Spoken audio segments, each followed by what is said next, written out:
সবটুকুন শুকরিয়া আল্লাহ সুবহানাহু ওয়া তাআলার জন্যে, যিনি দয়া করে মায়া করে আমাদেরকে কোরআনের মাহফিলে আসার তৌফিক ভিক্ষা দান করেছেন। সেজন্য আসুন আমরা সকলে একবার অবনত চিত্তে হৃদয়ের আবেগ অনুভূতি উজাড় করে সমবেত কণ্ঠে বলি আলহামদুলিল্লাহ।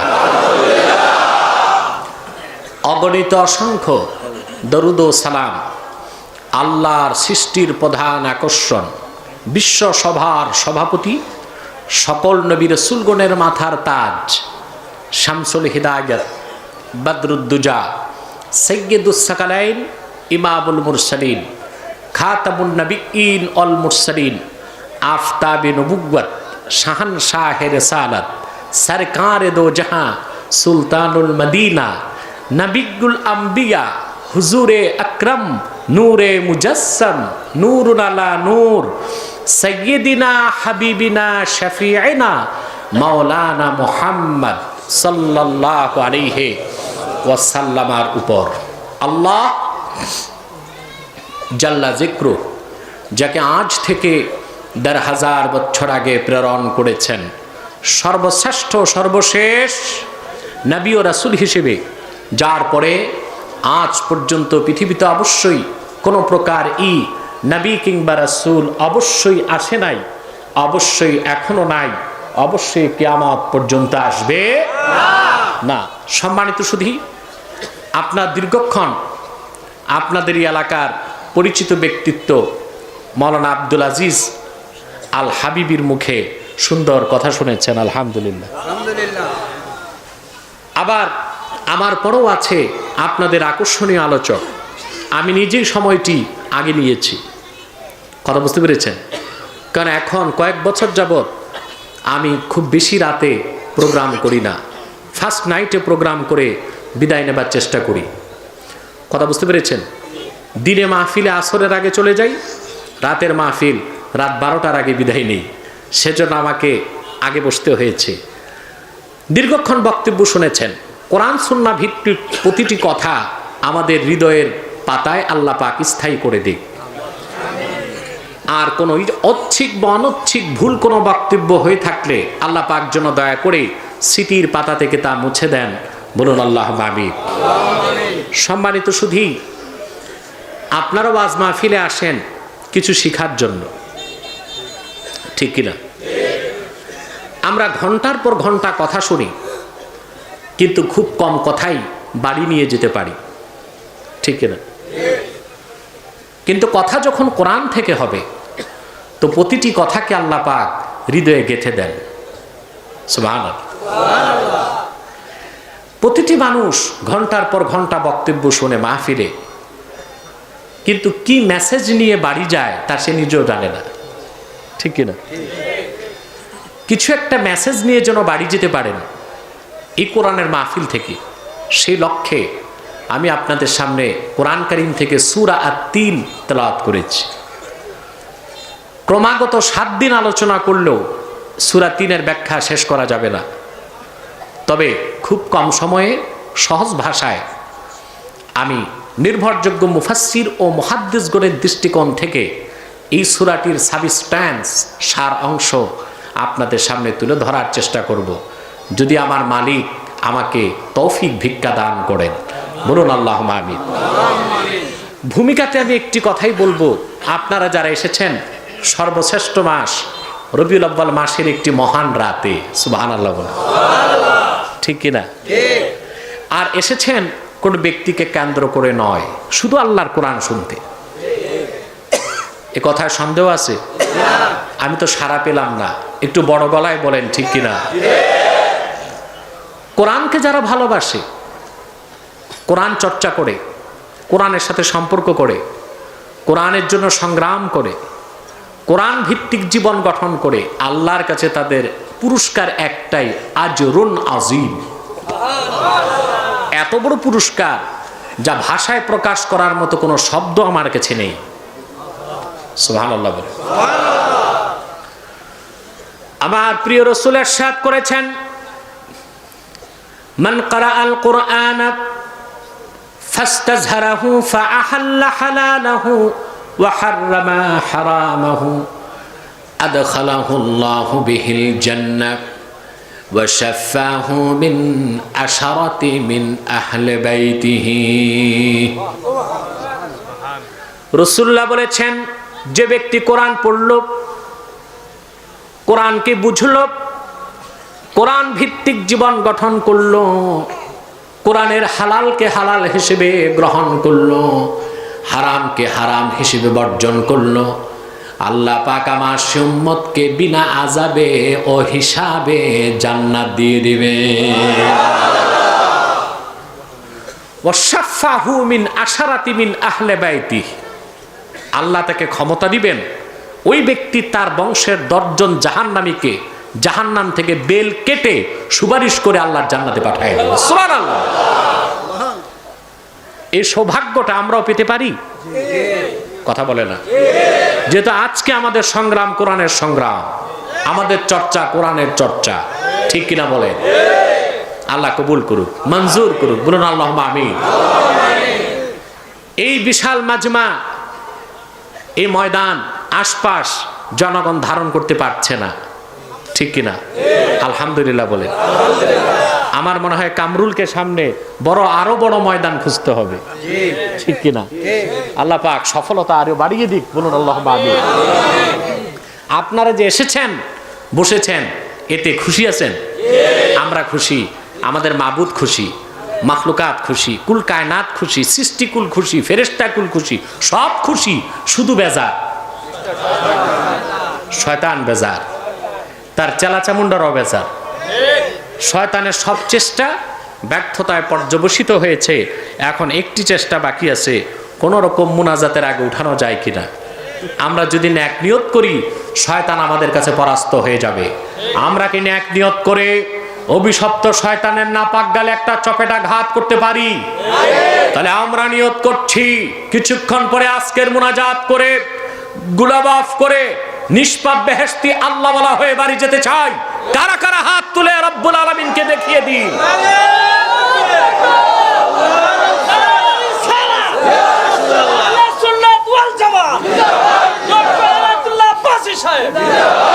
আল্লাহ কবুল করুন, আল্লাহ মঞ্জুর করুন, বলুন আল্লাহুম্মা আমিন। যারা রোডে দাঁড়িয়ে আছেন, আমি অনুরোধ করব যদি সম্ভব হয় বসে যান, আর যতটুকু সম্ভব ডান পাশের ফাঁকা জায়গা, ফাঁকা তো কিছু নাই, একটু যদি পারেন ভিতরে ঢোকার চেষ্টা করুন। কারণ সড়ক বন্ধ করে আপনি যদি ওয়াজ শুনেন, অসুস্থ মানুষের কষ্ট হতে পারে, প্রয়োজন আসক্ত মানুষের ডিস্টার্ব হতে পারে, ঠিক কিনা? ইসলাম কাউকে কষ্ট দেওয়াকে পছন্দ করে না। কিন্তু আমাদের দেশে হরতালে পিকেটিং অনেক রোডঘাট বন্ধ থাকে, গানের কনসার্ট হলেও রোডঘাট বন্ধ থাকে, সেই হিসেবে বড় কোনো দোষও হবে না। তবে গাড়ি টাড়ি পার করার ব্যবস্থা করে দিবেন। আমার ভাইরা, আর দেরি নয়, সরাসরি আমি মূল আলোচনায় প্রবেশ করছি। আমার সঙ্গে আপনারাও তিলাওয়াত করুন, যেন প্রতিটি অক্ষরে নূর আল্লাহ তাআলা আমাদের সিনায় উদ্ভাসিত করে দেন। বলেন আল্লাহুম্মা আমিন।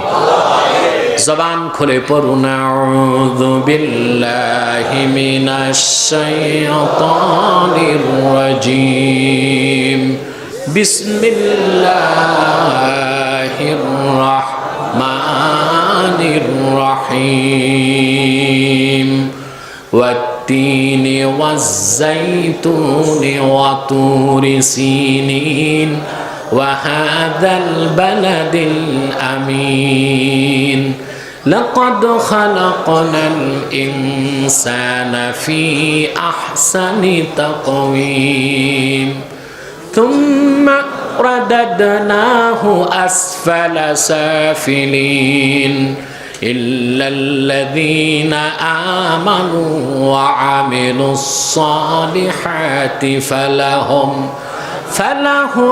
أجر غير ممنون فما يكذبك بعد بالدين أليس الله بأحكم الحاكمين صدق الله العظيم বলুন সবাই সাদাকাল্লাহুল আযীম ওয়া সাদাকা রাসূলুহুন নবিয়্যুল হাবিবুল কারীম ওয়া নাহনু আলা যালিকা মিনাশ শাহিদিন ওয়াশ শাকিরিন ওয়াল হামদু লিল্লাহি রাব্বিল আলামিন। আমি খুব দ্রুত আজকে কথা বলবো, মনোযোগ আমার দিকে, ঠিক আছে ইনশাআল্লাহ? সূরাটি শুরুতেই আল্লাহ পাক 4টি কসম করেছেন, ওয়াত-তিন ওয়াজ-জাইতুন ওয়া তুরি সিনিন ওয়া হাযাল বালাদিল আমিন। কয়টা কসম? 2টা ফলের 2টি জায়গার। সুবহানাল্লাহ বল। 3 একটি ফল। এটা কি? বাংলাদেশে অনেকে বলে ডুমুর। বাদুরে খায় বাংলাদেশের ডুমুর আর আরবের 3 এক জিনিস নয়। যারা হজ করছেন তারা 3 ফল দেখেছেন, অত্যন্ত সুমিষ্ট, তার গ্রান খুব বেশি। সুবহানাল্লাহ। রাসূলুল্লাহ বলেছেন এই ফলটি জান্নাত থেকে এসেছে। আল্লাহ পাক 3 ফলের কসম কেন করলেন? পৃথিবীর আদি পিতা হযরতে আদম আর তার স্ত্রী হাওয়া, দুইজনকে আল্লাহ বেহেশতে তৈরি করেছেন, ঠিক কিনা? আদমকে আর হাওয়াকে। সৃষ্টির পরে আল্লাহ পাক বেহেশতে আদমকে, এরা কি করছে? এটা ইয়াজুজ মাজুজের কাজ করতেছে। ছোট বাচ্চা তো, এরা থাকলে ভালো, না থাকলে বেশি ভালো, কি বলে? আদম আর হাওয়া দুজনকে আল্লাহ বেহেশত দান করলেন, ঠিক কিনা? তারপর আল্লাহ পাক বললেন, ওয়াইদ কুলনা, আল্লাহ পাক বলেন, ওয়াকুলনা ইয়া আদাম উসকুন আনতা ওয়া যাওজুকাল জান্নাতা ওয়া কুলা মিনহা রাগাদান হাইথু শি'তুমা ওয়া লা তাকরাবা হাযিহিশ শাজারাতা ফাতাকুনা মিনাজ জালিমিন। আল্লাহ বলেন, আমি আদমকে ডেকে বললাম, আদম তুমি আর তোমার স্ত্রী এই বেহেশতে বসবাস করো। ওয়া কুলা মিনহা রাগাদা, আই কুলা মিনহা ওয়াসিআ, আর যা মন চায় যেখানে যে খুশি মন ভরে প্রাচুর্যের সাথে খাও। সুবহানাল্লাহ বল। বেশি খাওয়ার জায়গা বেহেশত, আর কম খাওয়ার জায়গা আমরা উল্টাটা করি, আমরা দুনিয়ায় বেশি খাই, তবে নিজেরটা না, পরের বাড়ি দাওয়াত খেতে গেলে, ঠিক কিনা? বল্টু চৌধুরী দাওয়াত খেয়ে বের হয়েছে বিয়ে বাড়ি থেকে, কি খাইছো? বেশি খাইতে পারি নাই, 10টা রোস্ট, 8টা ব্রোস্ট, 4 প্লেট পোলাও, 3 বাটি দই, 18টা কাবাব, 6 গ্লাস বোরহানি, বেশি খাইতে পারেনি। 500 টাকা দিয়ে এমন খাওয়া খাইছে, তা 3 দিনের খানা খেয়ে 500 টাকা উসুল করে নিস, ঠিক কিনা? কিন্তু বেশি খাওয়ার জায়গা কই, আর কম খাওয়ার জায়গা? আল্লাহ আদমকে বললেন, তুমি আর তোমার স্ত্রী যা খুশি তা খাও, মনটা ভরে খাও। ওয়ালা তাকরাবা হাযিহিশ শাজারা, এই একটি বৃক্ষের কাছেও যেও না। কথা বুঝতেছেন? ঘটনা লম্বা, তা আমি বলছি না, 3 শব্দের ব্যাখ্যা করছি, আর কিছু নয়। শয়তানের প্ররোচনায় প্রথমে সেই নিষিদ্ধ বৃক্ষের গন্ধম খেলেন মা হাওয়া, ঠিক কিনা? তারপরে স্ত্রী বুঝিয়ে শুনিয়ে হযরত আদমকেও খাওয়ালেন। স্ত্রীর কথায় স্বামী কাবু হয়, এটা নতুন কিছু না, এটা আদি যুগ থেকে, ঠিক কিনা? কথা বলেন না? সেজন্য বাংলাতে বলে যে প্রতিটা মানুষই তার বউকে ভয় পায়। ভয় পায় না এমন লোকের সংখ্যা খুব কম। আমি জানি না মা বোনরা কোথায় বসে আছে, তবে ভয় পাওয়াকে পুঁজি করে স্বামীর উপর টর্চার করবেন না, স্বামীর মর্যাদা অনেক বেশি, ঠিক কিনা? রাসূলুল্লাহ কি বলেছেন? আহমদ বিন হাম্বল তার মুসনাদে রওয়ায়াত করেছেন, হুজুর বলেছেন, লাউ আমারতু আহাদান আন ইয়াসজুদা লি আহাদিন লা আমারতুল মারআতা আন তাসজুদা লি যাওজিহা, যদি আমি আল্লাহ ছাড়া কাউকে সাজদার অনুমতি দিতাম, আমার উম্মতের মহিলাদেরকে হুকুম করতাম তারা যেন নিজ নিজ স্বামীর পায়ে সাজদা করে। এত মর্যাদা স্বামীর। আবার এই মর্যাদাকে পুঁজি করে আপনারা আবার স্ত্রীর উপর টর্চার করবেন না, ঠিক কিনা? আমাদের দেশে নারী নির্যাতন অনেক বেশি, ঠিক কিনা? পান থেকে চুন খসলে এদেশের লোক বউ তালাক দেয়।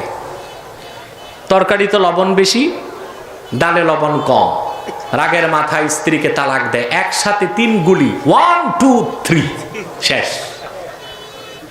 বউ তালাক দিয়ে কপাল পিটায়, কই কি করলাম, এ মৌলবীর কাছে দৌড়ায়, ওই মৌলবীর কাছে দৌড়ায়, ঠিক কিনা? এই বউ বাঁচানো যায় কিনা? কথা বলেন না? না। স্ত্রীর সাথে উত্তম ব্যবহার করা রাসূলুল্লাহর আশিক উম্মতের কাজ। রাসূলুল্লাহ কি বলেছেন? মা আকরামান নিসা ইল্লা করিম ওয়া মা আহানাহা ইল্লা লাইম।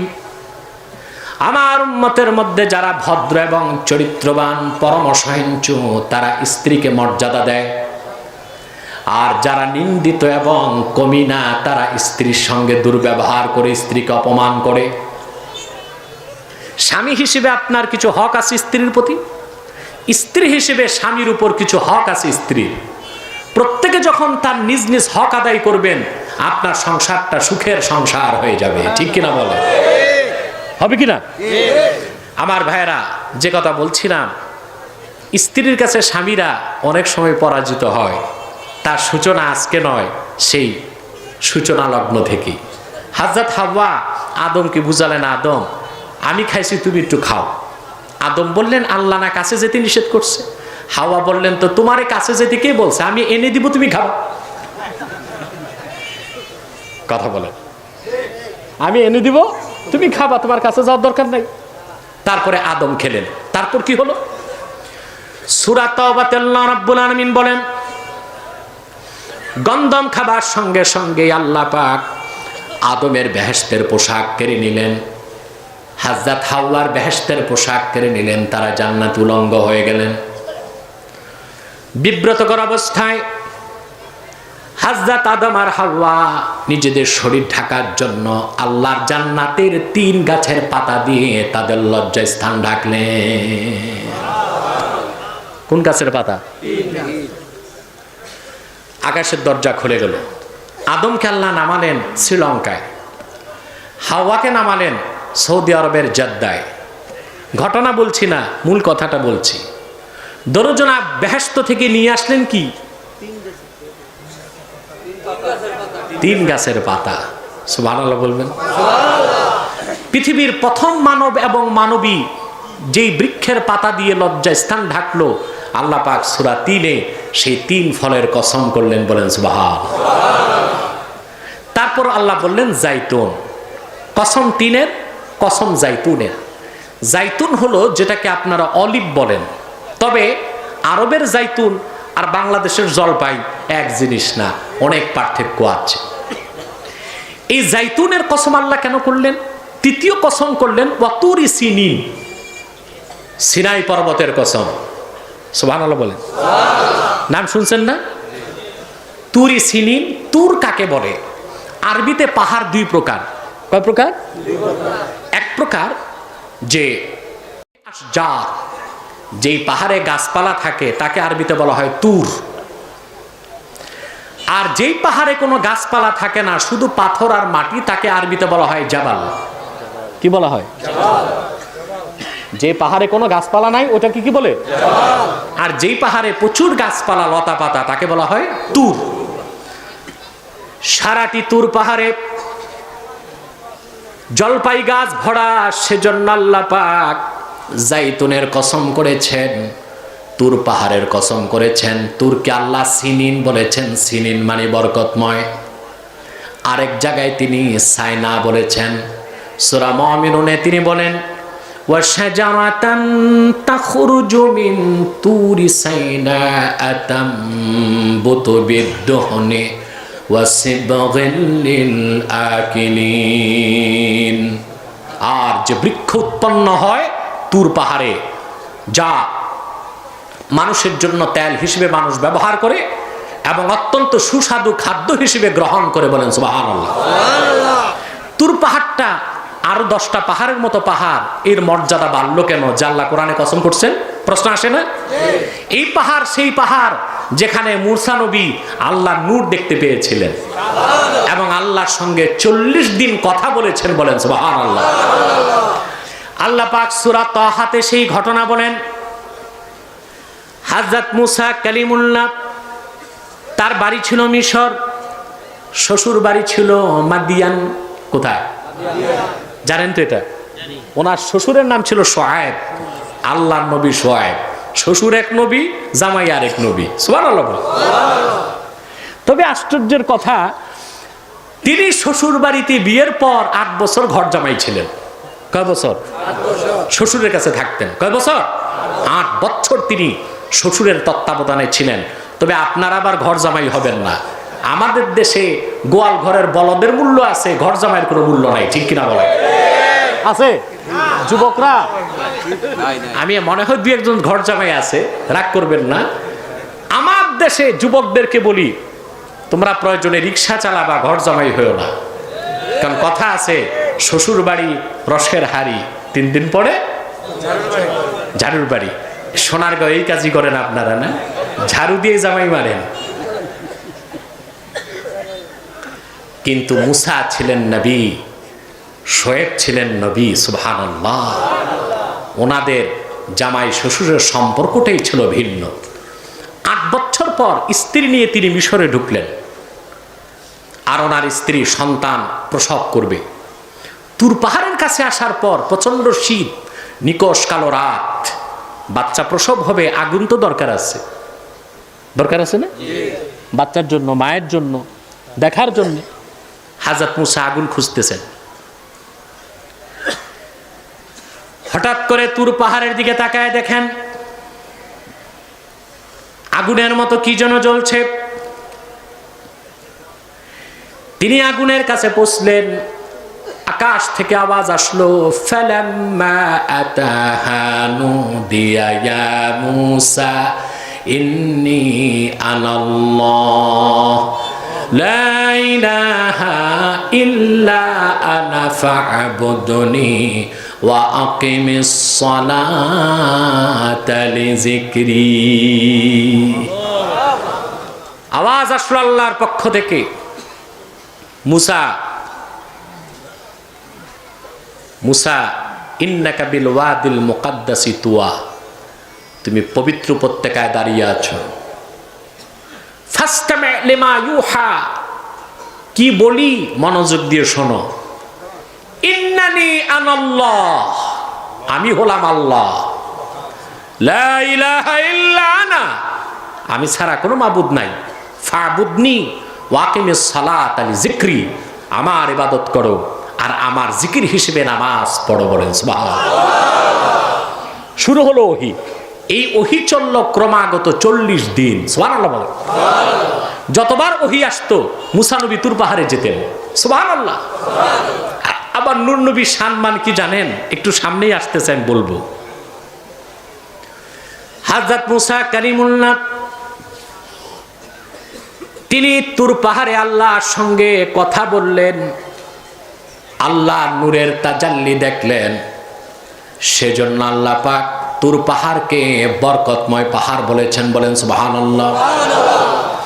আল্লাহ বলেন, কসম তিনের, কসম জাইতুনের, কসম বরকতময় উপত্যকার পাহাড়ের। তারপর বলেন ওয়াহাদাল বালাদিন আমিন, আর আমার দোস্ত মুহাম্মদ সাল্লাল্লাহু আলাইহি ওয়াসাল্লামের জন্মস্থান নিরাপত্তার নগরী এই মক্কার কসম। আল্লাহ তার রসুলের মক্কা মাউলিদের কসম করেছেন। সুবহানাল্লাহ বলবেন না? মক্কা, মক্কার কসম আল্লাহ তাআলা করেছেন। সুবহানাল্লাহ। মক্কার কারণে রাসূলুল্লাহর দাম বাড়ে নাই, রাসূলুল্লাহর কারণে মক্কার দাম বেড়েছে। সুবহানাল্লাহ বলবেন না? এই মক্কার নাম ছিল বাক্কা। কি নাম ছিল? বাক্কা। আল্লাহ পাক রাসূলুল্লাহর নাম মুহাম্মদ মিম অক্ষরের সাথে মিল রেখে বাক্কার নাম করে দিলেন মক্কা। সুবহানাল্লাহ। নিরাপত্তার নগরী মক্কা। বাক্কা কাকে বলে? হাদিসের মধ্যে এসেছে, হাদিস তাফসীরের কিতাবে, আল্লাতী তাবুক্কু আনাকাল জাবাবেরা। পৃথিবীতে যত বড় বড় স্বৈরাচার শাসক মক্কায় হামলা করেছে, মক্কা তাদের গর্দানকে চূর্ণ বিচূর্ণ করে দিয়েছে। সৃষ্টিলগ্ন থেকে আজ পর্যন্ত পৃথিবীর কোন শাসকের পক্ষে মক্কা দখল করা সম্ভব হয় নাই, কারণ মক্কা হলো বিশ্ব সভার সভাপতি মুহাম্মদ সাল্লাল্লাহু আলাইহি ওয়াসাল্লামের মঞ্চ। বলেন সুবহানাল্লাহ। মক্কা দুনিয়ার মাঝখানে, সুবহানাল্লাহ বলেন। এর নাম উম্মুল কুরা। উম্মুল কুরা, সমস্ত রাষ্ট্রগুলির মা হলো মক্কা। বলেন সুবহানাল্লাহ। আল্লাহর পবিত্র ঘর কাবা সেখানে। এই মহানগরী তৈরি করতে আল্লাহ একের পর এক নবী পাঠিয়েছেন।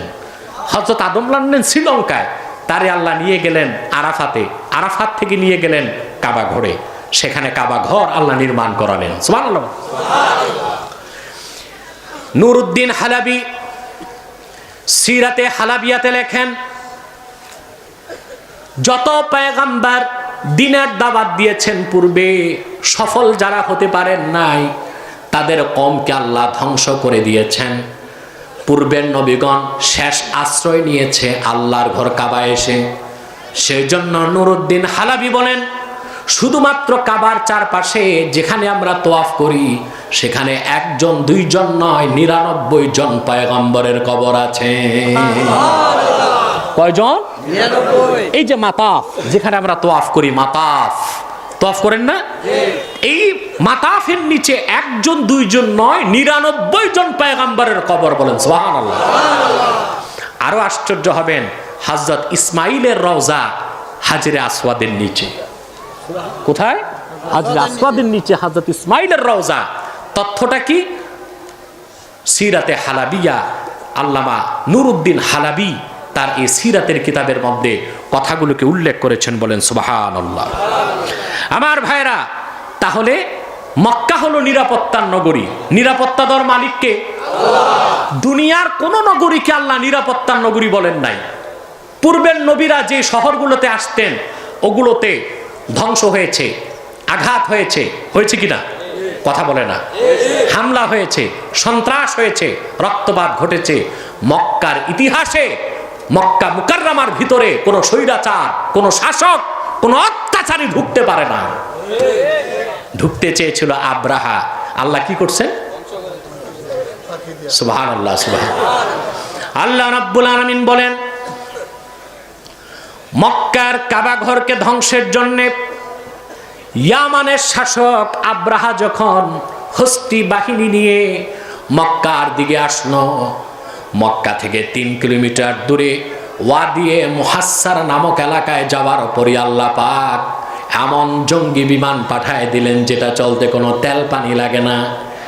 ওয়া আরসালা আলাইহিম তায়রান আবাবিল তারমিহিম বিহিজারাতিম মিন সিজ্জিল ফাজআলাহুম কাআসফিম মাকুল।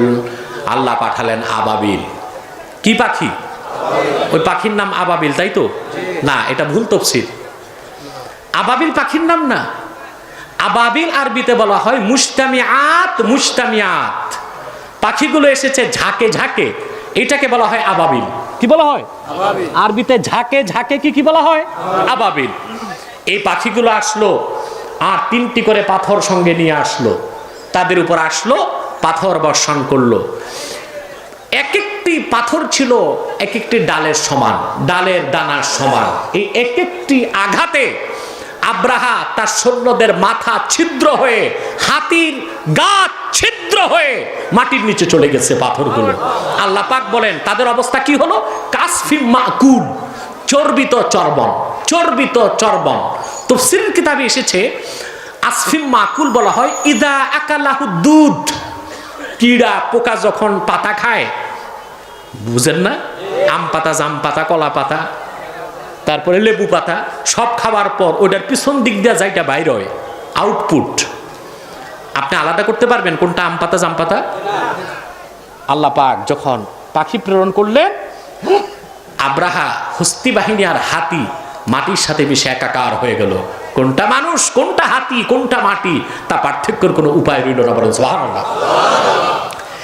এই সম্মান মক্কাকে আল্লাহ কেন দিলেন? তার একমাত্র কারণ এই মক্কাতুল মুকাররমা আখিরি নবী মুহাম্মদ সাল্লাল্লাহু আলাইহি সাল্লামের মওলিদ হবে, জন্মস্থান হবে। সেজন্য মুহাম্মদ সাল্লাল্লাহু আলাইহি সাল্লামের মওলিদ জন্মস্থান মক্কাকে আল্লাহ পাক নিরাপত্তার চাদরে বেষ্টন করে দিলেন। ফামান দাখালাহু কানা আমিনা, যে ব্যক্তি মক্কায় ঢুকবে সে নিরাপদ হয়ে যাবে, বলেন সুবহানাল্লাহ। এটা বালাদুল আমিন। এটা কি? আল্লাহ তার রাসূলের মওলিদ মক্কার কসম করেছেন কিনা বলেন? আমার দেশের কিছু মৌলী সাহেব কথায় কথায় বলে কোরআন হাদিসে মিলাদ খুঁজে পাই না, বলে না? তা আমি তো সূরা 3-এ মিলাদ খুঁজে পাইলাম। মিলাদ কাকে বলে? আগে ডিকশনারি পড়ো, আগে হাদিসের সরা পড়ো। মিলাদ কাকে বলে? ওয়ালাদা ইয়ালিদু ওয়ালাদা থেকে মিলাদ, এটা ইসমুল মাসদার। এটা কি? অনেক মৌলী সাহেব কয় এটা ইসমে আলা, এটা মূর্খতা।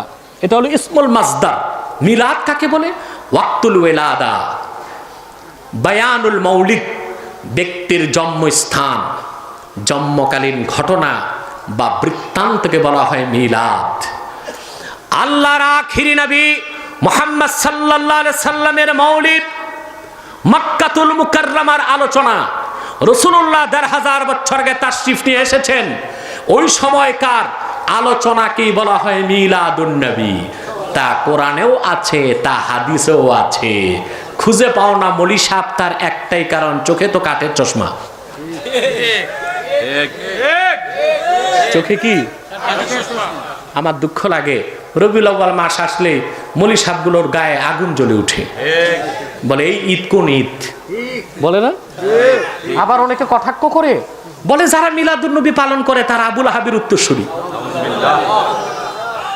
তা আমি বলবো, তোমরা যারা মিলাদ স্বীকার করো না, সিরাতকে অনুসরণ করো, তোমরা আব্দুল্লাহ বিন উবাই বিন সুলুলের উত্তরসূরি। বুঝো নাই? আমরা কি বলি? আহলে সুন্নাত, আহলে হক। সিরাত যার, মিলাদ তার, মিলাদ যার, সিরাত তার। নারে তাকবীর, নারে সালাত, জনপুরি দরবার শরীফ।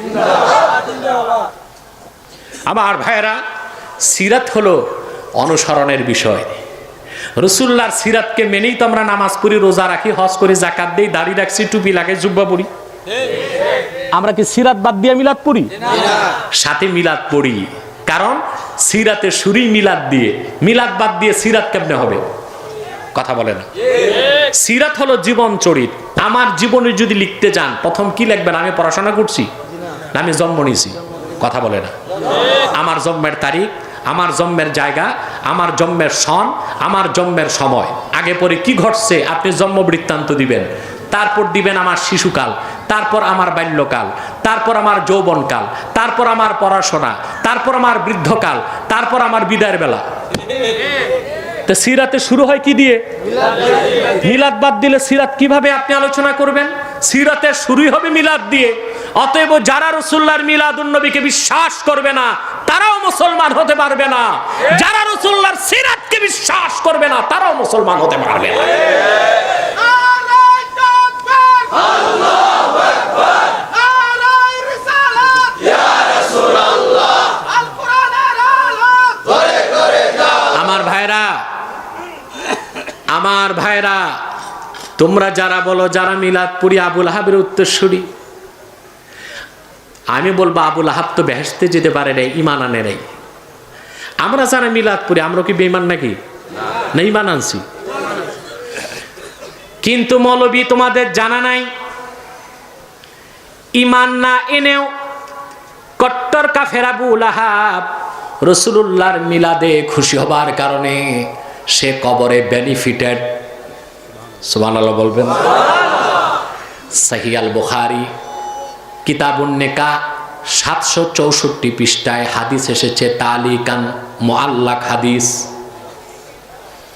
আবুল আহাব যখন মরে গেল, তালিকান হাদিস এসেছে সহিহ বুখারী কিতাবুন নিকাহ 764 পৃষ্ঠায়, উরিয়াহু বাদু আহলিহি বিশাররি হিফা। স্বপ্নে আবুল আহাবকে দেখানো হলো তার কিছু আত্মীয় স্বজনকে। কথা বুঝতেছেন? আত্মীয় স্বজনদের মধ্যে প্রথম যিনি দেখলেন তিনি হযরতে আব্বাস রাদিয়াল্লাহু তাআলা আনহু। আমার কথা বুঝতেছেন বাবা? খেয়াল করতেছেন? হযরত আব্বাস আবুল আহাবকে স্বপ্ন দেখছে। হযরত আব্বাস বলেন, রাআইতু আবা লাহাবিন ফিল মানাম ফাকুলতু মা হালুকা ইয়া আবা লাহাব। স্বপ্নে আমি আবু লাহাবকে দেখলাম, দেখার পর জিজ্ঞেস করলাম, আবু লাহাব, কবরে তোমার কি অবস্থা? সে বলল, ভাই আব্বাস, আল্লাহ রসুল মুহাম্মদ সাল্লাল্লাহু আলাইহি ওয়াসাল্লামের রিসালাতকে বিশ্বাস করি নাই, দ্বীনকে মানি নাই, সেজন্য কবরে কঠোর শাস্তি হচ্ছে আমার। ওয়ালাকিন্নাল্লাহা ইউখাফফিফু আন্নিল আযাবা ফি কুল্লি ইয়াউমি ইসনাইন। কিন্তু প্রত্যেক সোমবার আসলেই আল্লাহ পাক আমার কবরের আযাবকে হালকা করে দেন। প্রত্যেক সোমবার আসলে আল্লাহ পাক কবরের আযাব কি করেন? হালকা করে দেন। হযরত আব্বাস বলেন, কেন? বলল, একটাই কারণ, মুহাম্মদ সাল্লাল্লাহু আলাইহি ওয়াসাল্লাম যখন হযরত আমেনার নূরময় রেহেম থেকে তাশরিফ নিয়ে আমেনার ঘর মক্কায় আসলেন, আমার দাসী সুআইবা এসে আমাকে সুসংবাদটা দিয়েছে যে মুহাম্মদ সাল্লাল্লাহু আলাইহি ওয়াসাল্লাম আমেনার নূরময় পেট থেকে মুহাম্মদ সাল্লাল্লাহু আলাইহি ওয়াসাল্লাম আগমন করেছেন। খুশির আতিশয্যে আমি আমার দাসীকে আজাদ করে দিছি। রাসূলুল্লাহর মিলাদে এতটুকু খুশি হবার কারণে প্রত্যেক সোমবার আমার কবর আযাব হালকা হয়ে যায়। আর যে আঙ্গুলে আমি ইশারা করেছি, ওই আঙ্গুল থেকে প্রতি সোমবার জান্নাতে সুধা পান করি। তাহলে আমার ভাইয়েরা, আবু লাহাবের মতো সিলমোহর মারা কাফের, যার বিরুদ্ধে সূরা লাহাব নাজিল হলো, সে যদি মিলাদুন নবীতে আনন্দ প্রকাশ করার কারণে কবরে এতটুকু উপকার পায়, আমরা যারা নূর নবী মুহাম্মদ সাল্লাল্লাহু আলাইহি সাল্লামের দ্বীনকে বিশ্বাস করেছি, কলেমা স্বীকার করেছি, শরীয়তকে মানি, তারা যদি মিলাদুন নবীতে আনন্দ প্রকাশ করি, আমাদের জীবনের একদিন দুই দিন নয়, কবরের আযাব সব দিনের মাফ হয়ে যাবে। বিনা হিসাবে আল্লাহ পাক আমাদেরকে জান্নাতবাসী করে দিবেন। তাকবীর, আল্লাহু আকবার, রিসালাত, শহীদে মিলাদুন নবী জিন্দাবাদ, জিন্দাবাদ, আমার ডক্টর মুফতি আনাতুল্লাহ আব্বাসী সাহেব জিন্দাবাদ, জিন্দাবাদ। আমার ভাইরা, অপরদিকে আব্দুল্লাহ বিন উবাই বিন সুলুল, সে রাসূলুল্লাহর মিলাদে খুশি হয় নাই, কারণ সে ছিল ইহুদি। আল্লাহ রসুলের আগমনে পৃথিবীতে দুইটা জাত বড় বেজার হয়েছিল, একটা ইহুদি আর একটা ইবলিস, ঠিক কিনা? তা আব্দুল্লাহ বিন উবাই বিন সুলুল ছিল মুনাফিক। কি ছিল? মদিনাতুল মুনাওয়ারায় মোট মুনাফিক ছিল 370 জন, 300 পুরুষ 70 মহিলা। এটা জানেননি আপনারা? মাত্র 370 জন। তাফসীর হোসাইনিতে এসেছে কয়জন? 300 জেন্টস আর 70 লেডিস। এই 370 মুনাফিকের নেতা ছিল আব্দুল্লাহ বিন উবাই ইবনে সুলুল। সে আল্লাহ রসুলের সিরাতের অনুসরণে আল্লাহ রসুলের পিছনে নামাজও পড়তো, মাথায় পাগড়ি দিত, জিহাদও যাইত, তারপরে রোজাও রাখতো, কিন্তু ছিল কি? মুনাফিক। আব্দুল্লাহ বিন উবাই বিন সুলুল আল্লাহ রসুলের সিরাত অনুসরণ করেছে, কিন্তু পরকালে কোনো উপকার পায় নাই, কারণ তার ঈমান ছিল না, সে বেহেশতে যাবে না। ঠিক আবু লাহাবও মিলাদুন নবীতে খুশি হওয়ার কারণে বেহেশতে যাবে না, পরকালে তার নাজাত নাই। কিন্তু পার্থক্য এতটুক, ঈমান না থাকার পরেও আবু লাহাব মিলাদুন নবীতে খুশি হবার কারণে প্রত্যেক সোমবার আল্লাহ তার কবর আযাব মাফ করে দেন। তাহলে মুদ্দা কথা কি? মুদ্দা কথা এটাই, ঈমান আনার পরে যারা রসুলের মিলাদে খুশি হবে আর সিরাতের অনুসরণ করবে, তারাই খাঁটি সুন্নি, বিনা হিসাবে তাদেরকে আল্লাহ জান্নাত নসিব করবেন, ঠিক না? সেই মিলাদের কথা কোরআনেও আছে, হাদিসেও আছে। মিলাদ কাকে বলে? জন্মস্থানের আলোচনা, জন্মের সময়ের ঘটনা। আল্লাহ সূরা ৩-এ রাসূলুল্লাহর জন্মস্থান নিরাপত্তার নগরী মক্কার কসম করেছেন, বলে সুবহানাল্লাহ। মিলাদ কোরআনে আছে না নাই? জোরে বলতে হবে। কোরআনে আল্লাহ রাসূল মুহাম্মদ সাল্লাল্লাহু আলাইহি ওয়াসাল্লামের মিলাদ আছে না নাই? এই ব্যাপারে তো বহু কথা বললাম, বিশেষ করে আমার বাউফল বাহাস 2012 সালের, এটা ইন্টারনেটে আছে, দেখবেন আপনারা। মিলাদ ক্যামের পক্ষে প্রায় 40টি কিতাব থেকে আমি দলিল দিয়েছি। আমরা কখনো বাড়াবাড়ি করি না। কেউ যদি মিলাদ ক্যাম্প না করে আমরা তাকে কিছুই বলি না, কারণ মিলাদ কিয়াম তো সুন্নত মুস্তাহাব, ছাড়লে কি কেউ কাফের হয়ে যাবে? নামাজ না পড়লেও কি কেউ কাফের হবে? কিন্তু ওইসব বেয়াদব যারা মিলাদ কিয়ামকে হারাম বলে, শিরক বলে, মিলাদ কিয়াম যারা করে তাদেরকে বেদাতি মনে করে, তাদেরকে আমরা ছাড় দিতে পারি না, কারণ তারা ফিতনাবাজ, গুস্তাখে রাসূল, ঠিক কিনা বলে? আমরা বাড়াবাড়ি করি না, যে পড়ে না এটা তার কিসমত নাই, পড়ে না, তাই বলে ফতুয়াবাজির কোনো সুযোগ নাই। তা আল্লাহ কয়টা কসম করলেন? 3, জাইতুন, তুরে সিনিন, মুহাম্মদ সাল্লাল্লাহু আলাইহি ওয়াসাল্লামের নিরাপত্তার নগরী মক্কা। কসম শেষ, এখন আসবে জবাবে কসম। কি আসবে? কসম কেন করলেন? আল্লাহ পাক 4টি কসম করার পরে বললেন, লাকাদ খালাকনাল ইনসানা ফি আহসানি তাকওয়িম, নিশ্চয়ই কোনো সন্দেহ নাই মানুষকে আমি আল্লাহ তৈরি করেছি সবচেয়ে সুন্দর গঠনে, অবয়বে, আকারে। বলেন সুবহানাল্লাহ। আল্লাহর প্রিয় সৃষ্টি মানুষ, আল্লাহর শ্রেষ্ঠ সৃষ্টি মানুষ, আল্লাহর সুন্দর সৃষ্টি মানুষ। সুবহানাল্লাহ বলেন। আল্লাহর প্রিয় সৃষ্টি মানুষ, আল্লাহর শ্রেষ্ঠ সৃষ্টি মানুষ, আল্লাহর সুন্দর সৃষ্টি মানুষের চেয়ে সুন্দর, মানুষের চেয়ে শ্রেষ্ঠ, মানুষের চেয়ে প্রিয় কিছু আল্লাহ বানার নাই। সুবহানাল্লাহ বলে। আমরা সেই মানুষ জাতি, ঠিক কিনা? কিন্তু আমার দেশে বিজ্ঞানের 2-3 পাতা পড়ানো হচ্ছে এখন, ওখানে শেখানো হচ্ছে মানুষ বানরের বংশ। দ্য থিওরি অফ এভলিউশন, বিবর্তনবাদ। শুনছেন না আপনারা? 9ম 10ম শ্রেণীর বিজ্ঞান বইতে এখন ঢুকাইছে এটা, এসএসসি তো আছে, ইন্টারমিডিয়েটও আছে, ডিগ্রি তো আসছে। দ্য থিওরি অফ এভলিউশন, বিবর্তনবাদ। চার্লস ডারউইন বলেছিল যে 400 কোটি বছর আগে পৃথিবীতে পানি ছাড়া কিছু ছিল না। আচ্ছা, ওটা দেখছে কে বলেন? ওই পানিতে এক সময় সৃষ্টি হলো এককোষী প্রাণী, শ্যাওলা।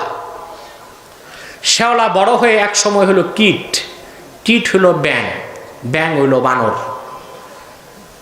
বানরের বয়স যখন 27 কোটি বছর হয়েছে, এখন থেকে 2 কোটি বছর আগে বানর হঠাৎ দাঁড়ায় গেছে, ল্যাস পড়ে গেছে, হয়ে গেছে মানুষ।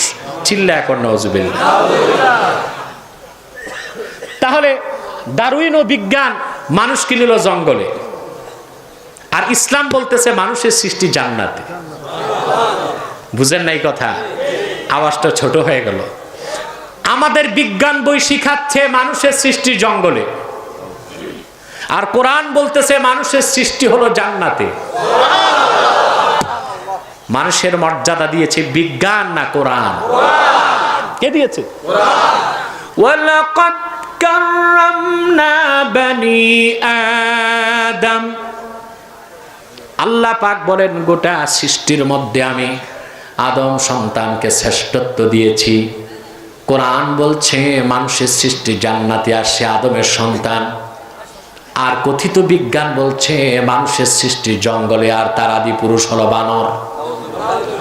যারা বলেন নাউজুবিল্লাহ।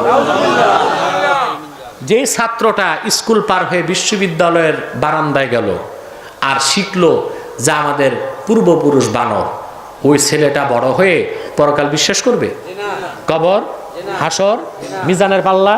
ওই লোকটা বলবে বাপদাদা বানর ছিল, আমরা মানুষ হয়ে কি করবো, আমরা বান্দরামি করি। তখন জন্মের তরে সুদ খায়, ঘুষ খায়, মানুষ হত্যা করে, চাঁদাবাজি করে, সন্ত্রাস করে, ঠিক কিনা বলে?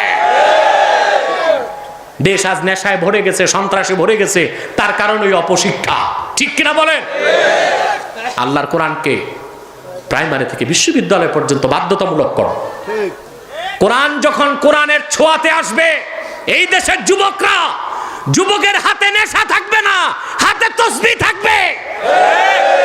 তার দ্বারা কোনো নারী চরিত্র হনন হবে না, মদ পান করবে না, চাঁদাবাজি করবে না, সন্ত্রাসী করবে না, ঠিক কিনা বলে? আর যদি কোরআন না থাকে, ওই বিজ্ঞান পড়াও, বানর থেকে হইছি আমরা, তাহলে দেখবা যে ভূত তাড়াইতে সরিষা, সরিষার মধ্যে ভূত। দেখছেন না নারায়ণগঞ্জে যে সিংহ হয়ে ঢুকলো, বিড়াল হয়ে বিদায় দিল, ঠিক কিনা বলে?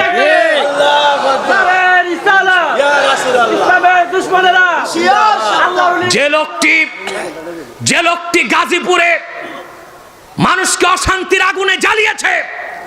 নারায়ণগঞ্জে এসে 1 বছর থাকতে পারে নাই, কারণ আব্বাসী মঞ্জিল জনপুর দরবারে সে হাত দিয়েছিল। আল্লাহর গজবে লাঞ্ছিত হয়ে চোখের পানি ফেলতে ফেলতে নারায়ণগঞ্জ থেকে পালিয়েছে। নারে তাকবীর, আল্লাহু আকবার, নারে রিসালাত, ইয়া রাসূলুল্লাহ, আল্লাহর ওলির শত্রুরা, আব্বাসী মুসলমান শত্রুরা, ভাবসাব কি ছিল? সন্ত্রাসী আর চাঁদাবাজ দমন করে দিবে। আর দেখা গেল সবচেয়ে বড় সন্ত্রাসী সে ছিল, ঠিক কিনা? চাঁদাবাজি করেছে, মানুষকে কিডন্যাপ করেছে, পুলিশ ডিপার্টমেন্টের কলঙ্কিত করেছে সে। তার মতো পুলিশ সুপার আমরা চাই না, ঠিক কিনা বলেন? জনগণ বান্ধব পুলিশ সুপার নারায়ণগঞ্জে চাই আমরা। অতএব সরিষা তাড়াতে ভূত, ভূতের মধ্যেই সরিষা ঢুকছে, সরিষায় ভূত ঢুকছে, ঠিক কিনা বলে? কেন হচ্ছে এটা? শিক্ষা দিচ্ছে আমরা বানর থেকে মানুষ। নাউজুবিল্লাহ বলে। যখন আমরা শিক্ষা দিব আমাদের ছাত্রদেরকে আদম থেকে মানুষ, তার সৃষ্টি জান্নাতে, তখন মানুষ পরকালকে বিশ্বাস করবে, কবরকে বিশ্বাস করবে, হাসরকে বিশ্বাস করবে। পরকালে আল্লাহর সামনে জবাবদিহিতার সম্মুখীন হতে হবে। এই ভৌত বিশ্বাস যখন থাকবে, মানুষ তখন অপরাধ করবে না, ঠিক কিনা বলে? তাহলে আমাদেরকে কে সৃষ্টি করেছেন? সর্বশক্তি দিয়ে বলেন কে? আল্লাহর শ্রেষ্ঠ সৃষ্টি মানুষ, আল্লাহর প্রিয় সৃষ্টি মানুষ, আল্লাহর সুন্দরতম সৃষ্টি মানুষ। তার কারণ আকাশ ও জমিনে আল্লাহ তাআলা যা তৈরি করেছেন সব হুকুম দিয়ে। একমাত্র আদমের দেহটা আমার আল্লাহ পাক নিজের হাতে তৈরি করেছেন। সব তৈরি করছেন কি বলে? কুন হাও ফায়াকুন, হয়ে যায়। সুবহানাল্লাহ বলেন। কিন্তু হযরত আদমের দেহটা আল্লাহ নিজ হাতে তৈরি করেছেন। সুবহানাল্লাহ বলেন। আবার হাত বলতে বুঝবেন না আল্লাহর হাত আমাদের মতোই হাত নাকি? আমাদের দেশে যে একটা দল বেরিয়েছে না, আহলে হাদিস, আছেনি? আহলে হাদিস যারা, আহলে হাদিস যারা, এদের আকীদা যে আল্লাহর হাত আছে আমাদের মতো। আবার বলে কি সেই হাতে আঙ্গুল মাত্র 2টা। আবার বলে আল্লাহর পুরা চেহারাতে চক্ষু আছে, আর আল্লাহর পা হলো একটা। বলেন নাউজুবিল্লাহ। এই হলো তাদের আকীদা ও বিশ্বাস। আমরা বলি আল্লাহর হাত আছে, তবে কি রকম ওইটা আল্লাহই জানে। কথা বলে না। আমাদের মাযহাবের মহান ইমাম হযরত আবু হানিফা রাহমাতুল্লাহ তার কিতাবে লিখেছেন, ফালাহু ওয়াজহুন লাইসা কা উজুহিনা ওয়ালাহু ইয়াদুন লাইসা কাইদিনা ওয়ালাহু রিজলুন লাইসা কারজুলিনা লাইসা কামিসলিহি শাই। আল্লাহর হাত আছে, আমাদের মতো হাত নয়। আল্লাহর চেহারা আছে, আমাদের মতো চেহারা নয়। আল্লাহর পা আছে, আমাদের মতো পা নয়। ফালাহু ইয়াদুন কামা ইয়ালিকু বিশানিহি, আল্লাহর ওই রকম হাত আছে যে রকম হাত থাকা দরকার আছে। সেটা আমাদের মতো হাত নয়। আল্লাহ পাক নিজ হাতে আদমকে তৈরি করলেন, যা সহিহ বুখারী 2য় খণ্ডে এসছে। রাসূল করিম সাল্লাল্লাহু আলাইহি ওয়াসাল্লাম বলেন, কাল কিয়ামতের দিন মানুষগুলো সুপারিশের জন্য প্রথম যাবে আদমের কাছে। কার কাছে? যে কি বলবে? আনতা আবুন নাস ওয়া খালাকাকাল্লাহু বিয়াদিহি ইশফা লানা ইলা রাব্বিক। ওহে আদম, তুমি মানব জাতির আদি পিতা, স্বয়ং আল্লাহ পাক নিজের হাত দিয়ে তোমার দেহটা তৈরি করেছেন। আমাদের জন্য আল্লাহর কাছে সুপারিশ করো। হাদিসের শেষে এসেছে কোন নবী করতে পারবে না সুপারিশ, শুধু করতে পারবেন মুহাম্মদ সাল্লাল্লাহু আলাইহি ওয়াসাল্লাম। কিন্তু হাদিসের প্রথম অংশ থেকে আমরা জানলাম আল্লাহ নিজের হাত দিয়ে আদমকে তৈরি করেছেন, ঠিক কিনা?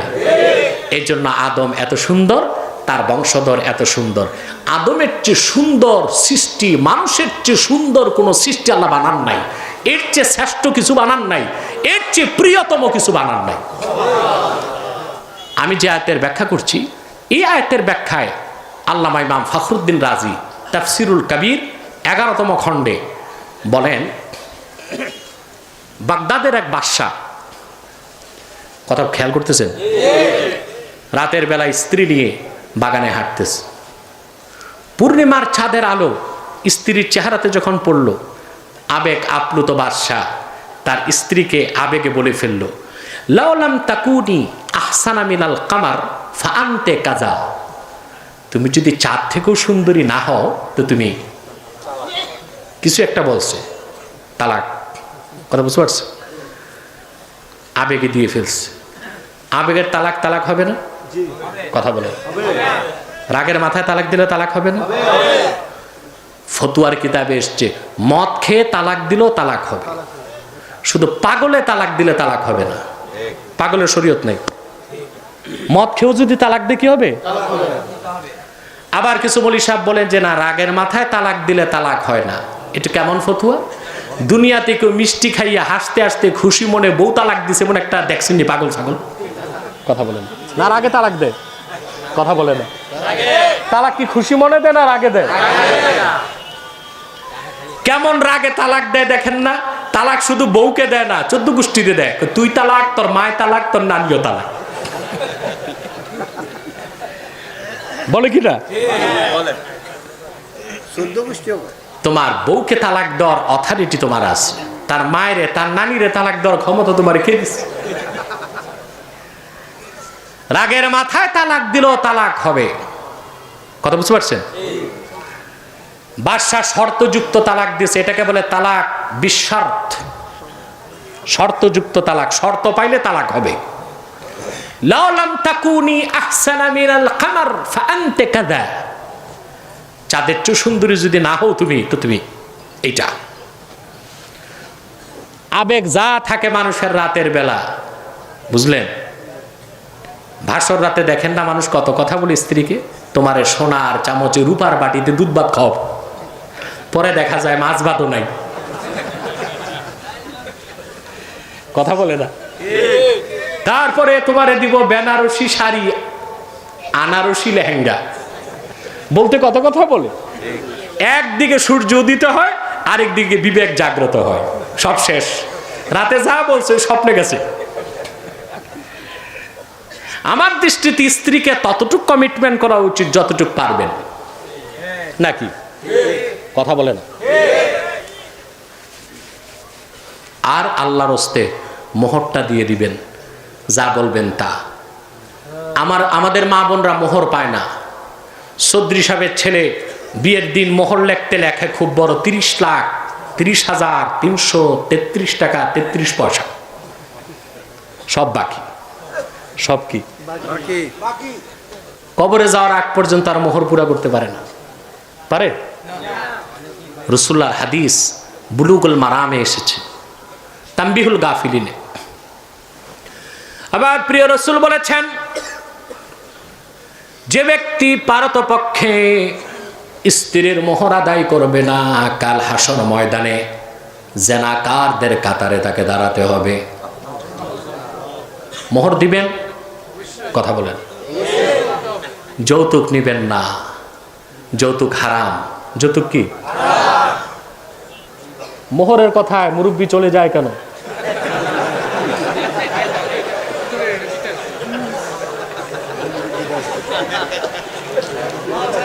আমার ভাইরা, মোহর দিবেন, যৌতুক নিবেন না। নিবেন? আমার দেশে অনেকে মুসল্লি পীরের মুরিদ বা তবলিগে যে চিল্লা দিছে, যৌতুক চায় না, তবে কৌতুক করে। বিয়ে সাহেব, ছেলে তো আমার না আপনার, কিছু লাগবে না, ফ্যান বন্ধ করো, আমার ডিস্টার্ব হয়। যৌতুক টুকটুক লাগবে না, পারলে ছেলেটারে টুইটালি পাঠায় দেন। যৌতুক নেয় নাই, ভোতা ছুরি দেওয়া জবাই দিচ্ছে। কারা কারা বিয়েতে যৌতুক নিবেন না হাত তুলে দেখান। মাশাআল্লাহ, সব বুড়ারাও হাত তুলছে। তালি দিবেন না? আপনার যে তালি দিলেন খুব গুনার কাজ হয়েছে, তওবা করেন, পরে আস্তাগফিরুল্লাহ রাব্বি মিন কুল্লি যামবিন ওয়া আতুবু ইলাইহি। আপনারা ভাবছেন মুরব্বীরা হাত তুলছে মানে আরো শখ আছে বিয়ে করার। দেখেন না স্টেজে বুড়ারা কত খুশি বিয়ের কথা। সুবহানাল্লাহ। আমি দেখেছি প্যারালাইজড রুগী, হাত পা নড়ে না, বিয়ের কথা বললে মুচকে একটা হাসি দেয়। মুরব্বীরা হাত তুলেছে, ছেলে মেয়ের বিয়েতে যৌতুক নিবে না, ঠিক কিনা? মোহরটা দিয়ে দিবেন স্ত্রীকে, দিবেন না? রাতে যা বলবেন দিনে তা ওয়াদা পূরণ করবেন। বাদশাহ আবেগ আপ্লুত হয়ে বউকে বলল, চাঁদের চেয়ে সুন্দর না হলে তুমি শেষ। সকালবেলা তো বিবেক জাগছে, দেশের বড় বড় মুফতি ডাকছে, দেখ বল আমি আমার স্ত্রীকে এই কথা বলেছি, সে যদি চাঁদের চেয়ে সুন্দরী না হয় তো সে তালাক। আমার বউকে তালাক হয়ে গেছে।